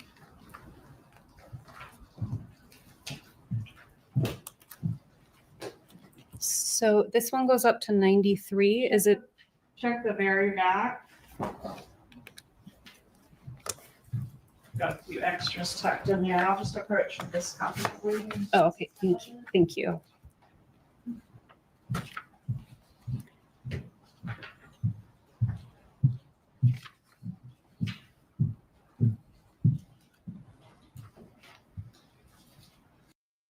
I'm not suggesting that Wendy's been arrested. I'm just saying that I'm just reminiscing on how it went down when Donna was arrested. It all was like very hush hush until it wasn't, until it hit YouTube. Yes. You did say mom was the dominant force in the household. Yes. Did your mom ever try to micromanage your life? Yes. Your career? I don't know about my career. I chose to be a lawyer. It wasn't a very popular choice in my household. Yes, and there were different types of areas of law that she would have preferred you practice. Do you agree with that? I actually think they were really proud of what I was doing. Not to suggest she wasn't proud of you, but she was encouraging you to pursue a different type of law that would be more lucrative. Do you remember that? I do. Yeah. And what about your dating life? Did she meddle there? Yes. Did she create a dating profile for you on Match.com? I don't know if it was Match.com, but I do remember a dating profile at some point. That she created for you? I didn't use it, but yes. And conducted searches? Okay, when I was little, like 3 and 4, we had we didn't have child seats. We just had started having seat belts, like in cars. Okay, so the idea of parents, not being able to handle, I get the terrible 2s and 4s and everything. Like, it's a hard age to handle on a long drive. But we all did it. I mean, I don't know. Did we do long drives? I was 2 and 4.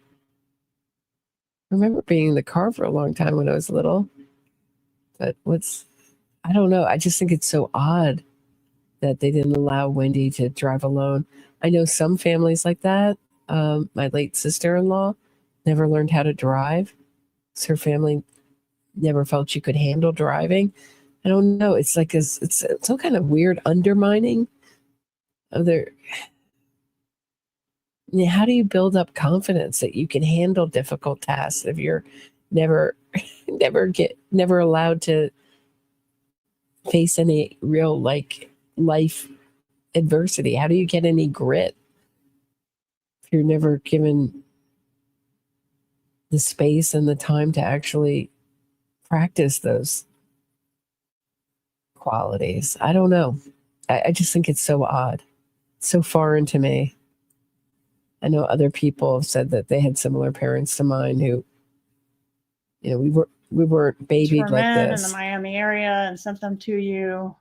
Remember this that? was when I was living in DC, maybe.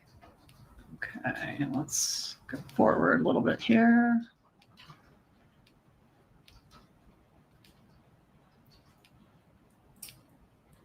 Sorry, we'll get there.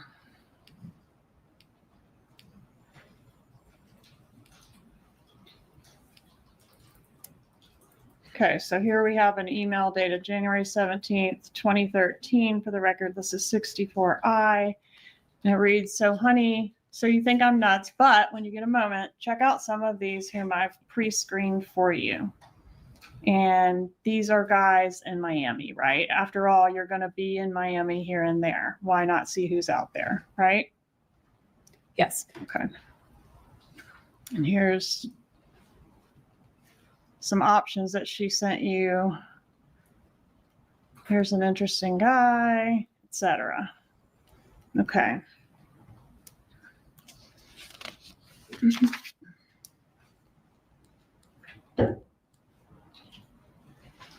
Did you ever feel like your mom was walking all over you?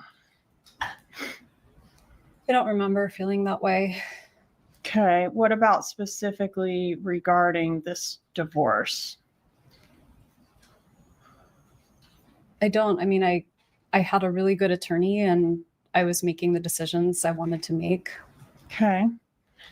And did you, back in April of 2013, tell a friend that you were trying to find a way to coexist with your mom that didn't feel like she was trampling your autonomy? I'm sure I said that in 2013. How did your mom feel about Dan Markel in this time frame, 2012 to 2016? And I think I think a lot changed between 2012 and 2016. So I think her feelings about him changed over time. Okay. And what about in 2016? Did she hate Dan Markel? No, not in 2016. What about 2014? Did she hate him then? No. Did you say? Right. Should we reminisce about cars had ashtrays, lighters, right? Ashtrays, lighters. As they got older, seatbelts got kind of. It was like a bit. I just remember the changeover when it was like a thing. When you were expected to wear a seatbelt. But, I was born, in the 70s, late 70s and early 80s when I was little. It was like we had airplanes, had a whole smoking section. Most restaurants you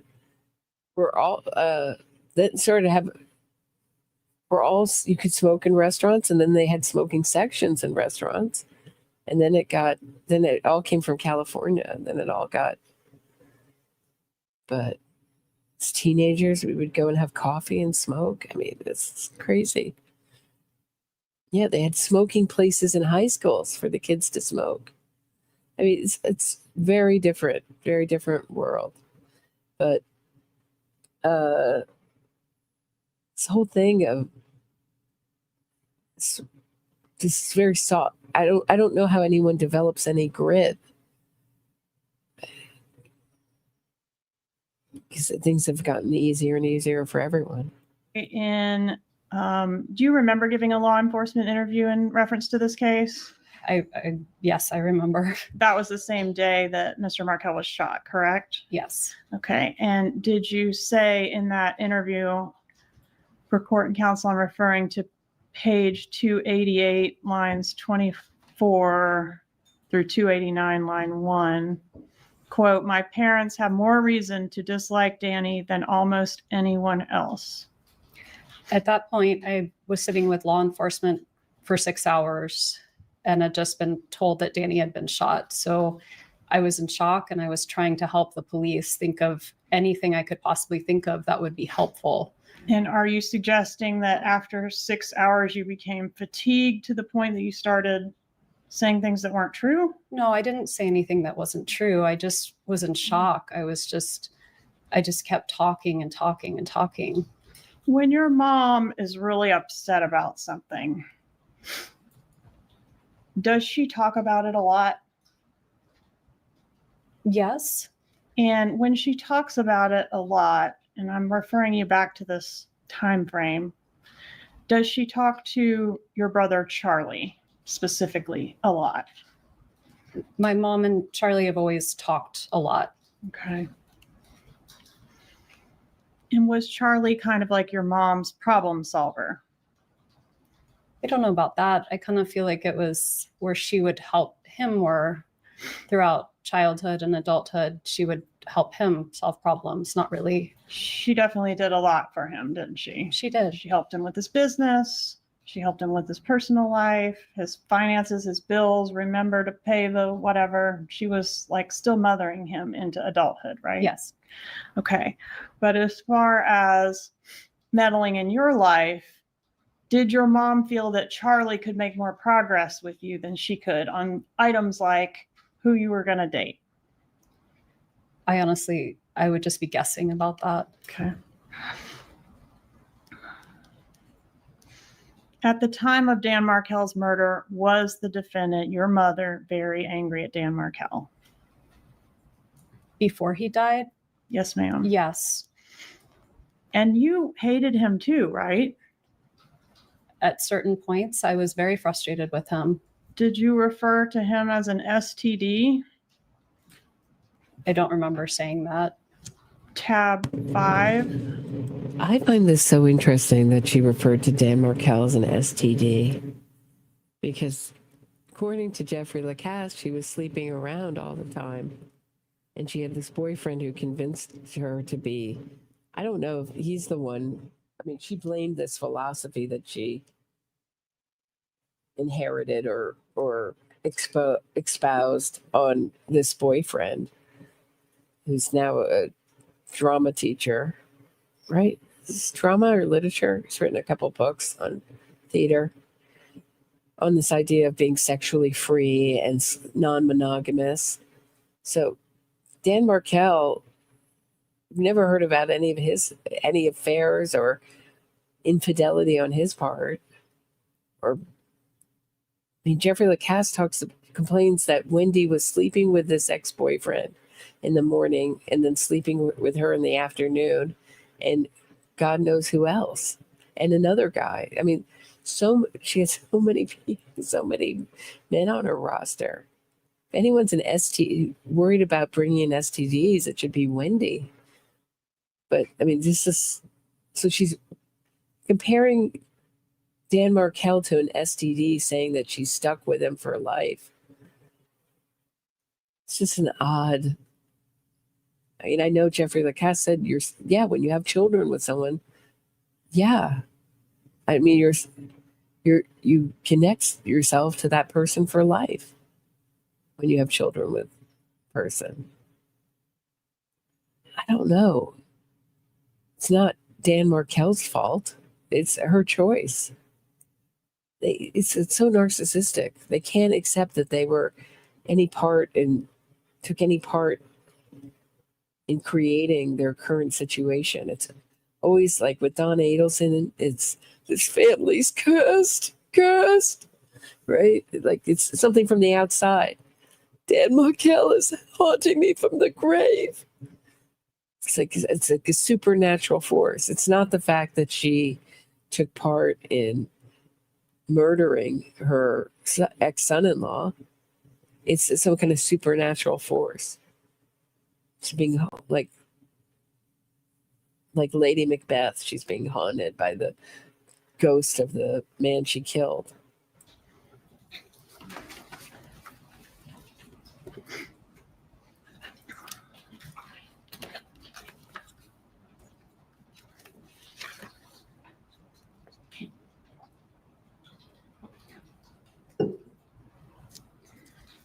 It looks like I made that analogy.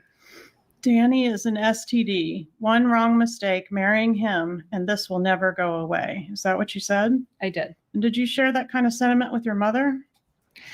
I don't remember ever saying that, so I don't. Well, it's not one wrong mistake. First, she married him.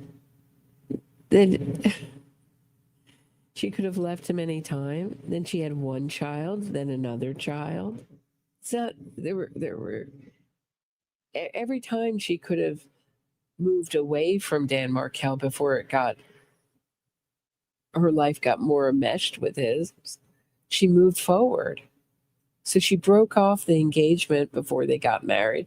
Then she went back to him. So there's one decision. Then she got married to him. Then she had children with him.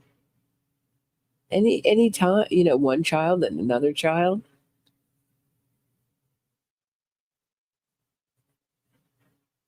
She could have called it off at any moment.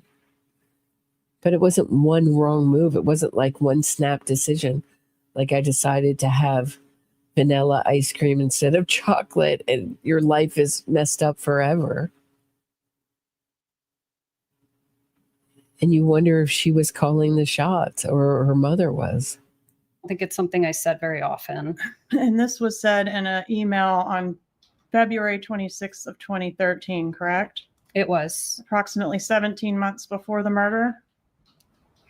Yes. I don't think it was an email, though. It looks like it was sort of an iMessage. Okay. Did you ever refer to your ex-husband as the Dark Lord? I don't remember saying that, but I certainly might have. Did you refer to your ex-husband as Gibbers? I did. What is the meaning of Gibbers? Gibbers was just a silly name that a friend helped me come up with to basically make him feel less scary. It was nonsense. Did it reference Jew in boots? It was nonsense. Did it reference Jew in boots? So Gibbers, J-I-B, Jew in boots. So Michael Goodlet says they murdered the wrong Jew in boots. So Jew in boots, the Puss in Boots. Dan Markel bought I don't know if it was a tape or a CD or a record album from Israel, looks like, or it was in Hebrew, where it told the story of Puss in Boots in Hebrew for the kids, had the music. And here's the cover of it. So you can see Puss in Boots. I love Puss in Boots. There he is. And so I think they made some joke, Jew in Boots, about Dan Markel, and that became Gibbers. You wouldn't call him, maybe they started calling him Jib, and then it became Gibbers. Like jibber jabber gibbers. But I would love to know, is this from Sarah Youssef? How does Georgia Kappelman know this? She's not showing her hand as how did she knows this. If anyone knows any more information about Jew in Boots and how this nickname, she goes, let's look at her reaction again. If this were not true, you go, no, we didn't call him Gibbers because of Jew in Boots. No, you're way off. But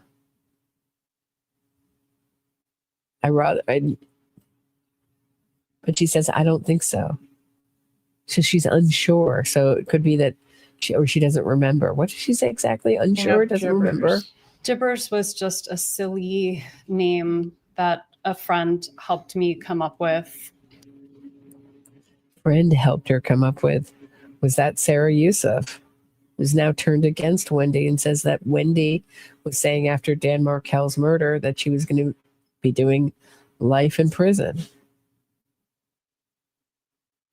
So a friend helped her come up with it. Or was it Donna? Was that friend Donna? Don't think so. It sounds like a friend did help her come up with it. But she doesn't remember how it was, what the origins of it were? Really? To basically make him feel less scary. It was nonsense. Did it reference Jew in boots? That I don't remember. It was. Look how scared she looks there. Let's look at that again one more time.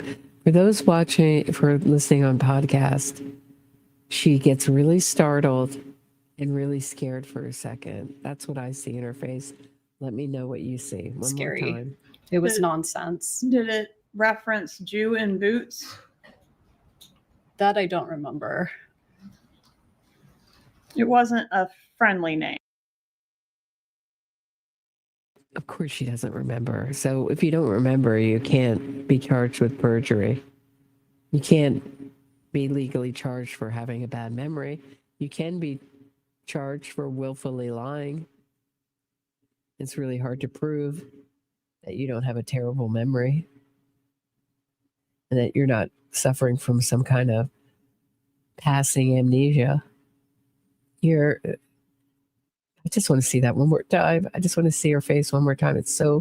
She looks so startled and so surprised that Georgia Kappelman knows this. It's nonsense. Did it reference Jew in boots? That I don't remember. So if you're watching, she turns her head to her right, and she's looking at what's on the screen, and what's on the screen is the cover of the album. So this was a screenshot taken from the state's presentation.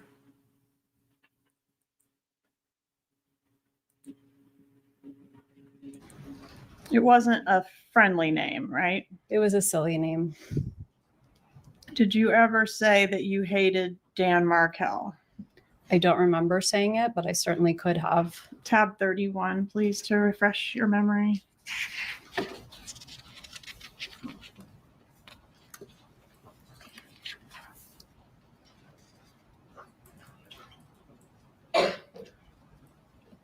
I said that I hate him in this moment. Okay. And did you say in that email, that same email, quote, I hate my children's dad? I did. And do you agree that email was sent approximately 15 months before Mr. Markel was murdered? It was in April of 2013. Yeah, I think that's right. Yes, ma'am. The approach with what I've marked as 56A, B, C, and 57. I asked you about the Gibbers nickname. Did you have that nickname stored in your cell phone as Dan Markel's contact name? I did. Approach and show you these exhibits and ask if they're fair and accurate. Contacts 56A. Who is that a contact for?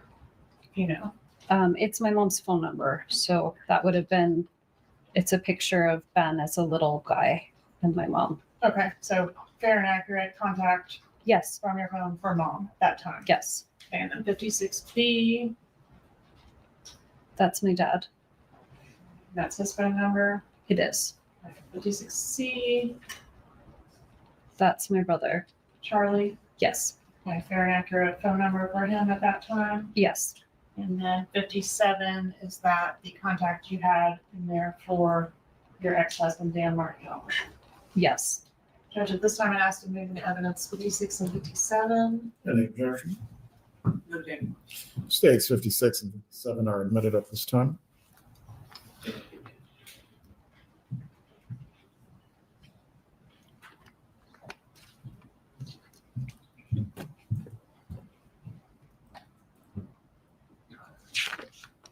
Did you ever refer to your ex-husband, Dan Markel, as an emotional terrorist?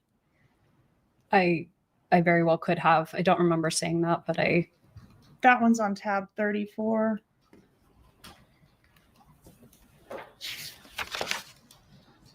I'm so sorry. Is that? Yes, I believe it is 34. it is. I see it. I said it in December of 2013. Approximately 7 months before his murder. December to, yes, approximately 7 months. And tab 35 in June of 2014. What you see here is a much more compliant, trying to be on the side of the prosecution and distancing herself from her family, Wendi Adelson, than we've ever seen before. I mean, if you compare this to Charlie Adelson, how contentious that direct gets, this is a pretty friendly direct, which they usually are, but with Wendi Adelson in the state, it's usually more like a cross than a direct. And did you say of your ex-husband, I hate him so?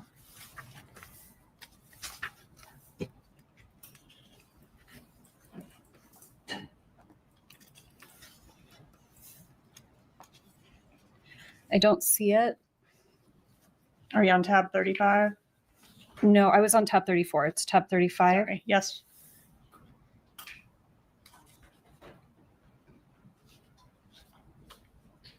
I did write that. And that was approximately 3 weeks before Mr. Markel was murdered, correct? Yes. Okay. Lost my clicker.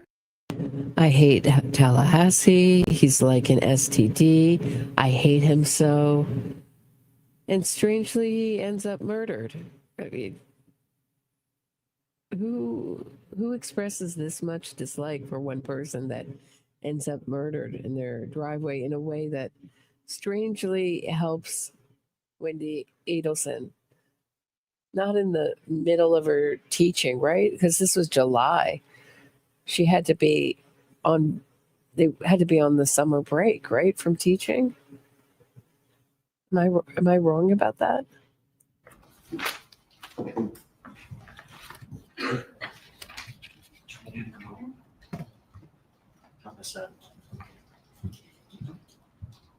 Clickers are a real problem for me.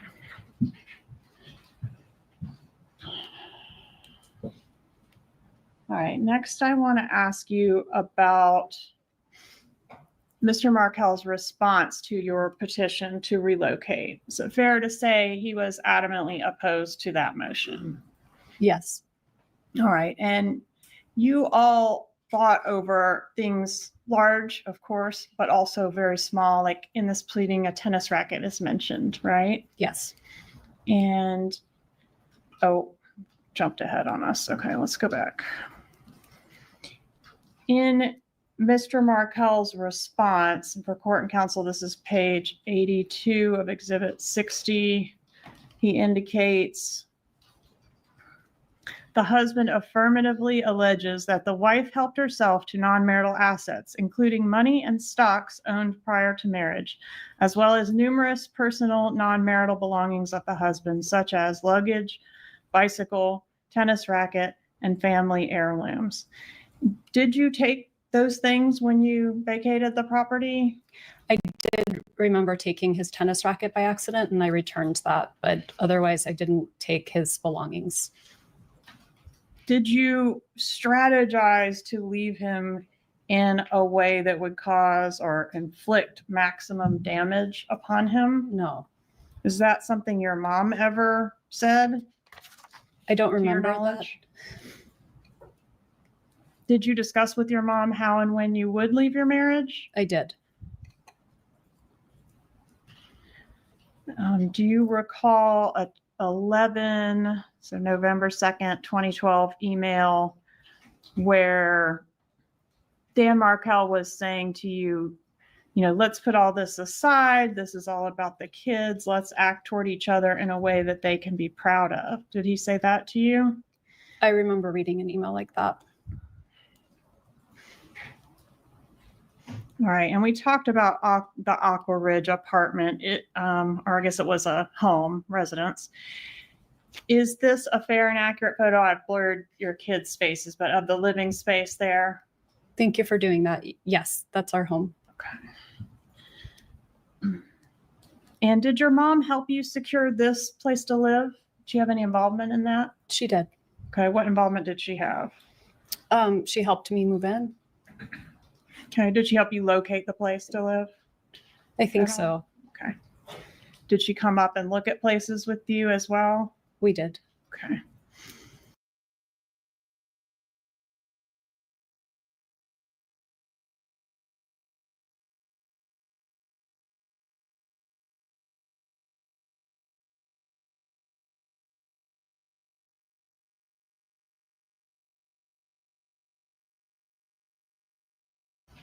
Did Dan Markel threaten you in the pleadings with federal kidnapping charges?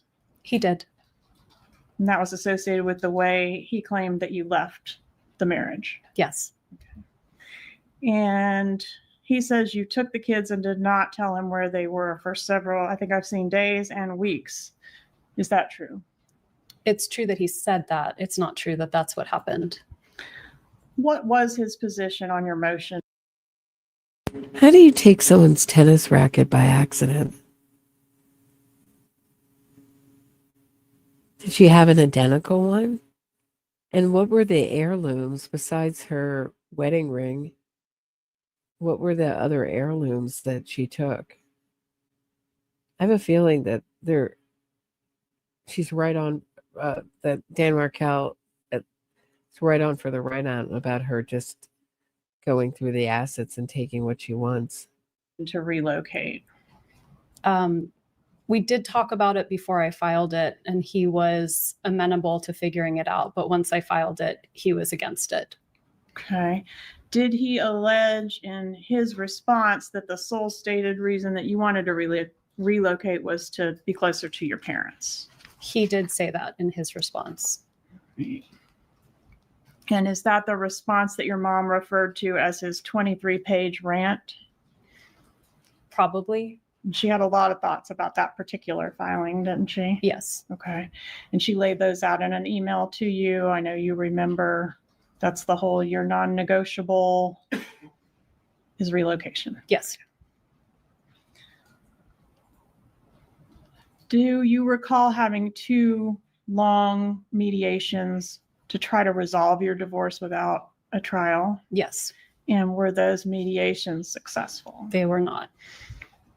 Was Mr. Markel seeking to depose your mother as part of the divorce proceedings? I don't remember that. What about your brother, Charlie? Did he care about whether you moved to South Florida or not? I think so. I mean, I think he would have liked for me to be closer to him and have the kids closer to him. Would it have been okay with him if you had made a decision to stay in Tallahassee? I would have imagined so, yes. And after the relocation motion was denied, you were kind of like, well, maybe I have to stay in Tallahassee. Wasn't there at least a moment of that for you? I mean, it wasn't maybe. That was the court's decision, and I respect the court's decision, and I would make the best. It wasn't maybe. That was the court's decision. So we'd have to go around and just murder him. So I'd get my way. That's the only thing that there was left to do.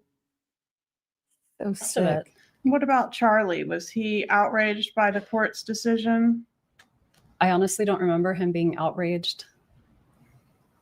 But to your mom, it was a big deal. My mom was really upset. Yeah. It was described by your mom in several places as like a life and death proposition. Do you agree with that? I think my mom thought my life in Tallahassee wasn't good.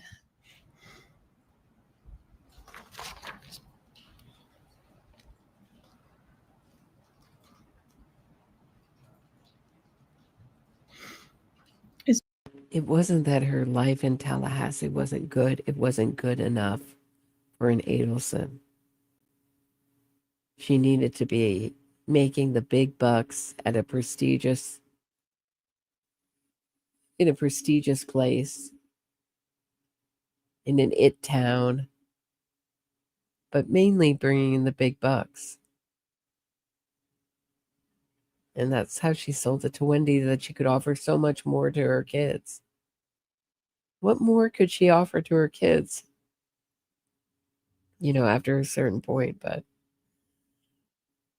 I mean, I guess European vacations, things like that, I guess, but it's not like they were missing out on anything major at that age. It was so that Donna could brag that her daughter was at this firm bringing in the mega bucks as a lawyer. I mean, their values are just all messed up. Is it true that you never would have left Dan Markel without your mom's suggestions? Objection, leading. Overruled. She may answer the question based on her own knowledge. I would have left Danny regardless of anyone else's input. I was very unhappy. Did you ever write that you would have never left him without your mom's suggestions? I don't remember saying that. Please refer to tab 41 and see if it refreshes your memory. I do say here I wouldn't have done it on my own. Okay. Did you specifically reference your mom? I say my parents and brother's suggestions and support. Okay.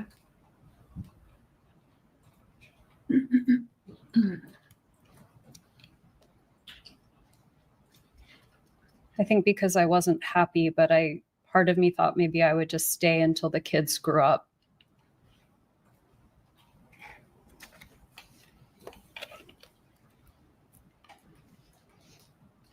Just one moment. I've lost my place a little bit.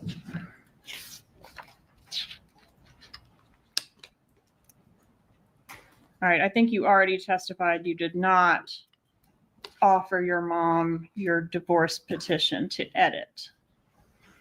Is that your testimony? Sorry. Did you send your divorce petition to your mother to assist you in editing it? I don't remember doing it.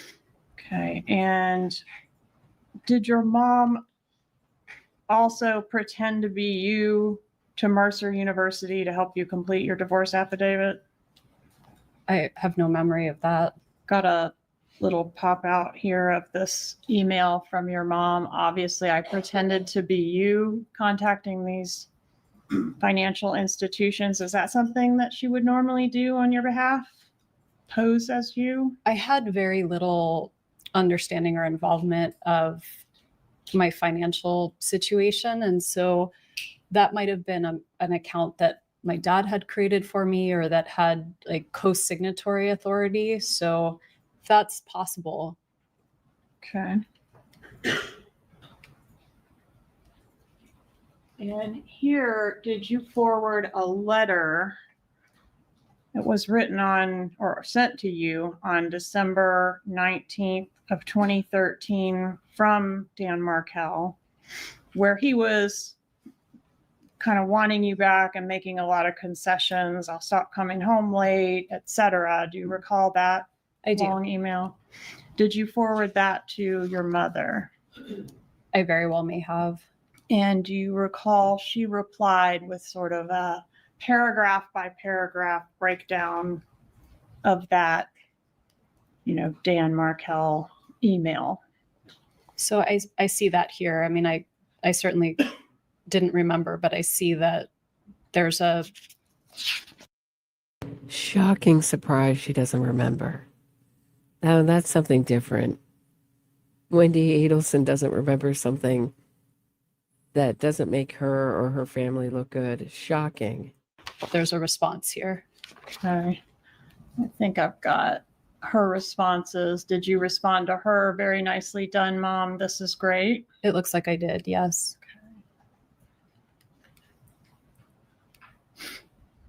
in her responses, I guess they've got a joint email. So how do we know it's mom and not dad? Do we? I don't. Does dad send responses like these? This is all the response. Would Harvey detail like that in a response? No, but it could be that my dad and mom were talking and that she was the scribe, right? That they were, that it reflects both of their thoughts and that my mom's the one writing it. And many of the emails are signed mom and dad, or they reference dad and I feel this way. Was it common for your mom to express for the two of them a certain position? Yes. And in this particular email, said, Okay, I have to take a quick break. Been going for quite some time. I will be right back. Don't go anywhere.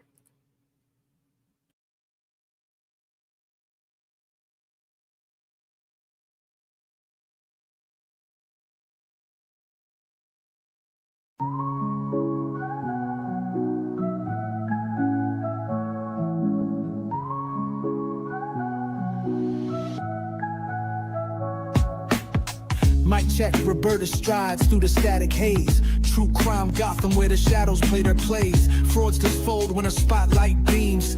Fact focused queen busting propaganda schemes. Glass shatter lies echoes through the streets. Standing for victims, giving voice their beats. NYC Post, truth sharp as night. Roberta exposing she's the anti-fraud light.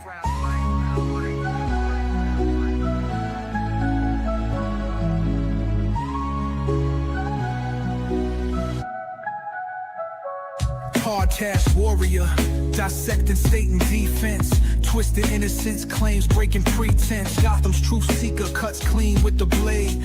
Facts in the forefront, no justice gets swayed. Cold facts drip heavy, real talk unfurls. Cracking cases open like oysters with pearls. Innocence gimmicks crumble to dust in the wind. For victims, her creed, justice till the end.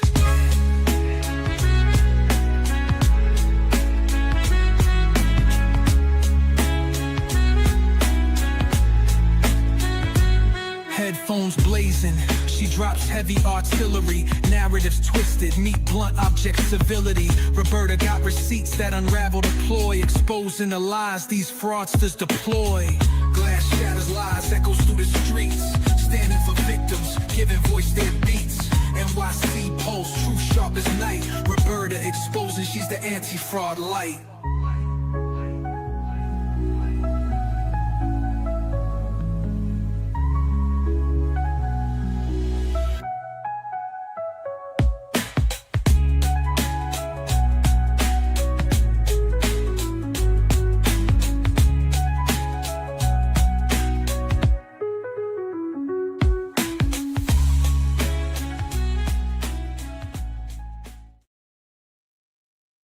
Hey, I am back. Thank you for your patience. Sometimes it happens. I have to take a little bio break. We are back. If you're just tuning in, we're watching Wendi Adelson's full. I mean, it looks like we're going to maybe get to all her testimony today. Her full direct testimony in her mother, Donna Adelson's trial for the murder of FSU law professor Dan Markel. this is a little confusing, but she responds paragraph by paragraph, K3, K5, K6, referencing Dan Markel's email to you and refuting each paragraph.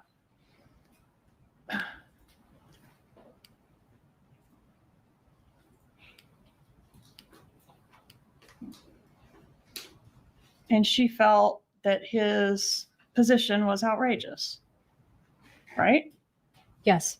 And she thought his religious practices were extreme, didn't she? She did, yes. She was extremely concerned about the well-being of the children in reference to his religious practices. Yes. She wanted a psychological evaluation of Mr. Markel. Yes. He didn't need a psychological evaluation, did he? Honestly, I don't remember. Was he an extremely intelligent, accomplished law professor? Yes.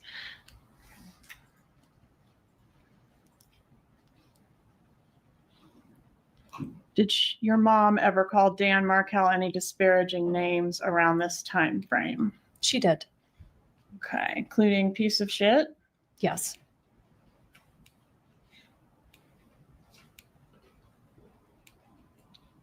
Asshole? Yes.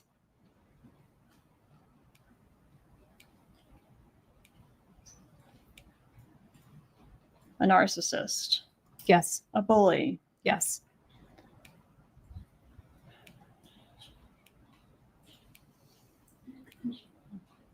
A bastard? Yes. Satan's spawn. The man I plan to murder. Yes. Yeah. I mean, how much worse can these names get?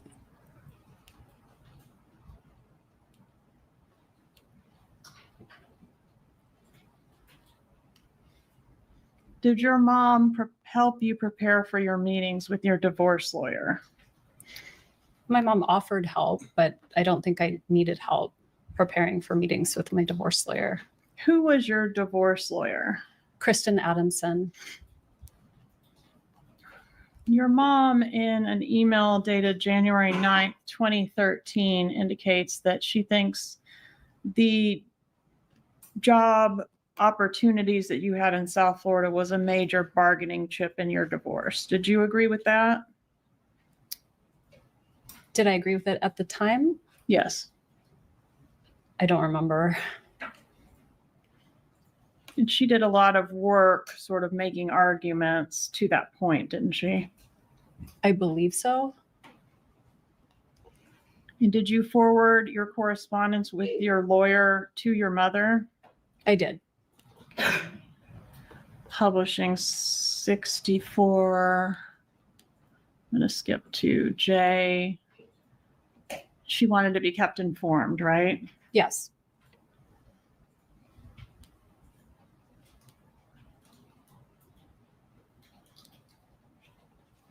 Your mom mentions, see if I can find it. This is 64G, your South Florida legal team. She will try to remember to discuss things with your South Florida legal team. Who was that? I think she was jokingly referring to herself. Oh, she's the South Florida legal team. I don't know who else it would have been. I think that's why there's a smiley face. I think it was a joke. Okay.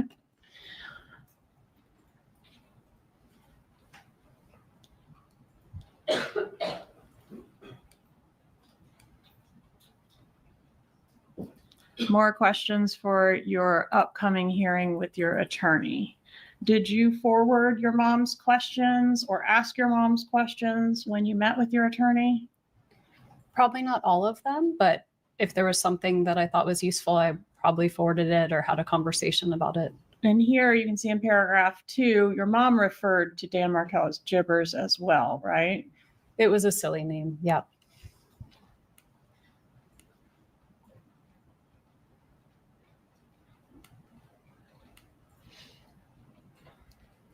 All right.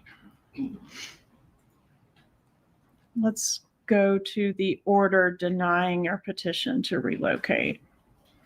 Was your mom aware that the order was filed? Yes. Okay. And this is language from the order denying. Breeze Coyote says, anyone else see Wendi is getting horns? Is that what you mean? Getting horns? Certainly, thank you.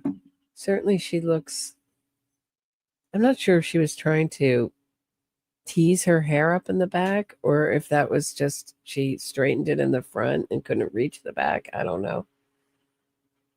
My problems isn't with her looks. She's a good-looking woman. It's with the fact that I feel that she took part in a murder. But yeah, it's just that odd demeanor. I just thought I was really just struck by her demeanor this time on the stand. She's usually very defiant and a little bit, I'm remember when she testified that she's not going to be accused or charged with a crime that she didn't commit. She's so sure. Now she seems weary and she just seems to want to attach herself to the state and distance herself as much as she can from her family. That's what I get from it. Let me know what you get. With prejudice, meaning you can't re-raise it, right? Right. You can't refile.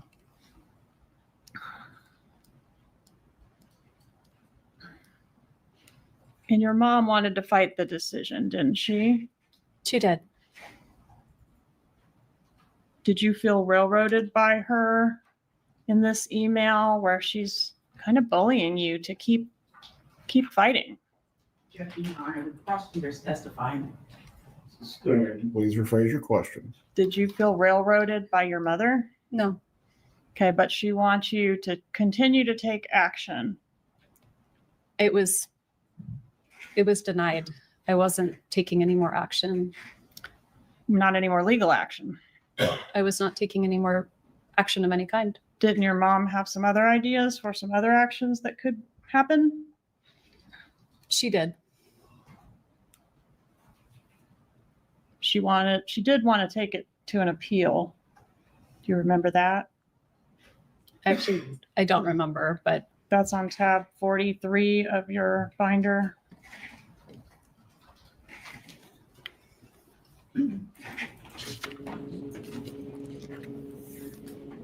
I mean, if you can look at the Adelson family, I might leave it here and we have a whole hour to do. I might leave a whole hour to do for next time. But if you look at the Adelson family as a mob, and if one person in the mob gets brought in and convicted, and then another person gets brought in and convicted, and then you're the last woman standing or the next person who would logically go down in the conspiracy. I mean, the real shocker for me would be if Harvey got indicted before Wendi. I don't think he's going to get indicted at all. I know a lot of people do, but I don't. I think he's going to walk away clean. I think he knew about it, but is there evidence to prove?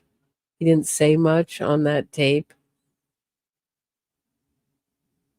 at the Japanese restaurant.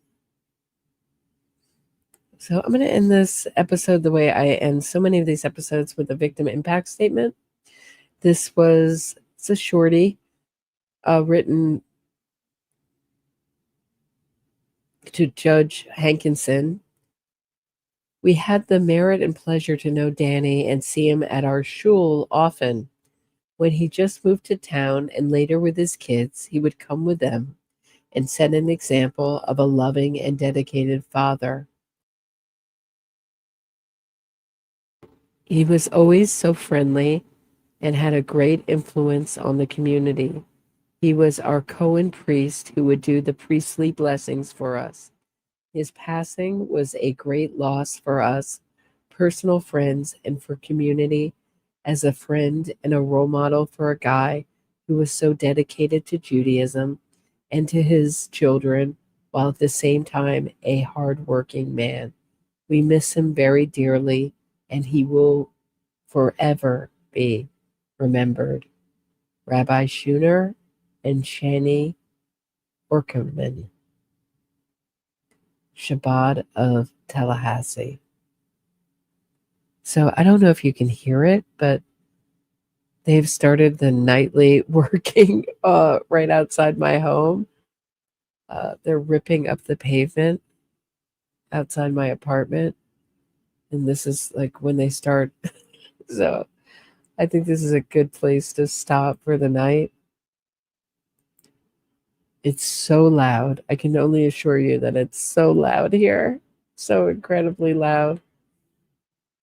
It's like I have tractors. Like I have the window shut, and it's like I have a tractor running through my apartment right now. It's so funny. So they're gonna go till 4:30 tonight. Oh, this tomorrow morning. Oh, I can't wait till this construction on this road is done. All right. Thank you so much for listening, everyone. Have a great night. Hopefully it's quieter. I'll see you tomorrow at 6, hopefully. All right. Hey, Breeze Coyote, thank you for the super sticker. I appreciate it. It's fun hanging out with all you, watching this together.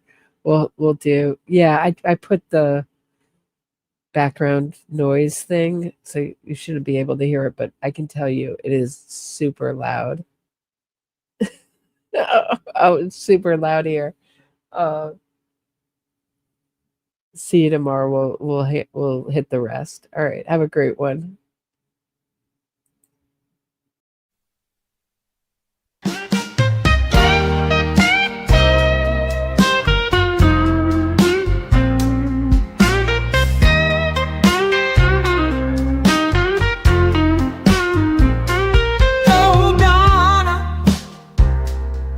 What a stitch you're in.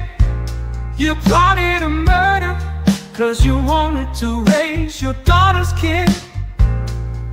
Tallahassee is just a stop on the way to civilization. Miami is where all the fancy people are. The TV is a Power 5. You can't get away from that. Two-toe, tay-toe, hoo-ho, you know the guy you pay, and you can't get away from that. Oh, Donna, what a stitch you're in. You thought jail was just for the little people, but now you're so blankets with the locked up crew. You're a grandmother in lockdown, and your one-way ride to freedom you blew.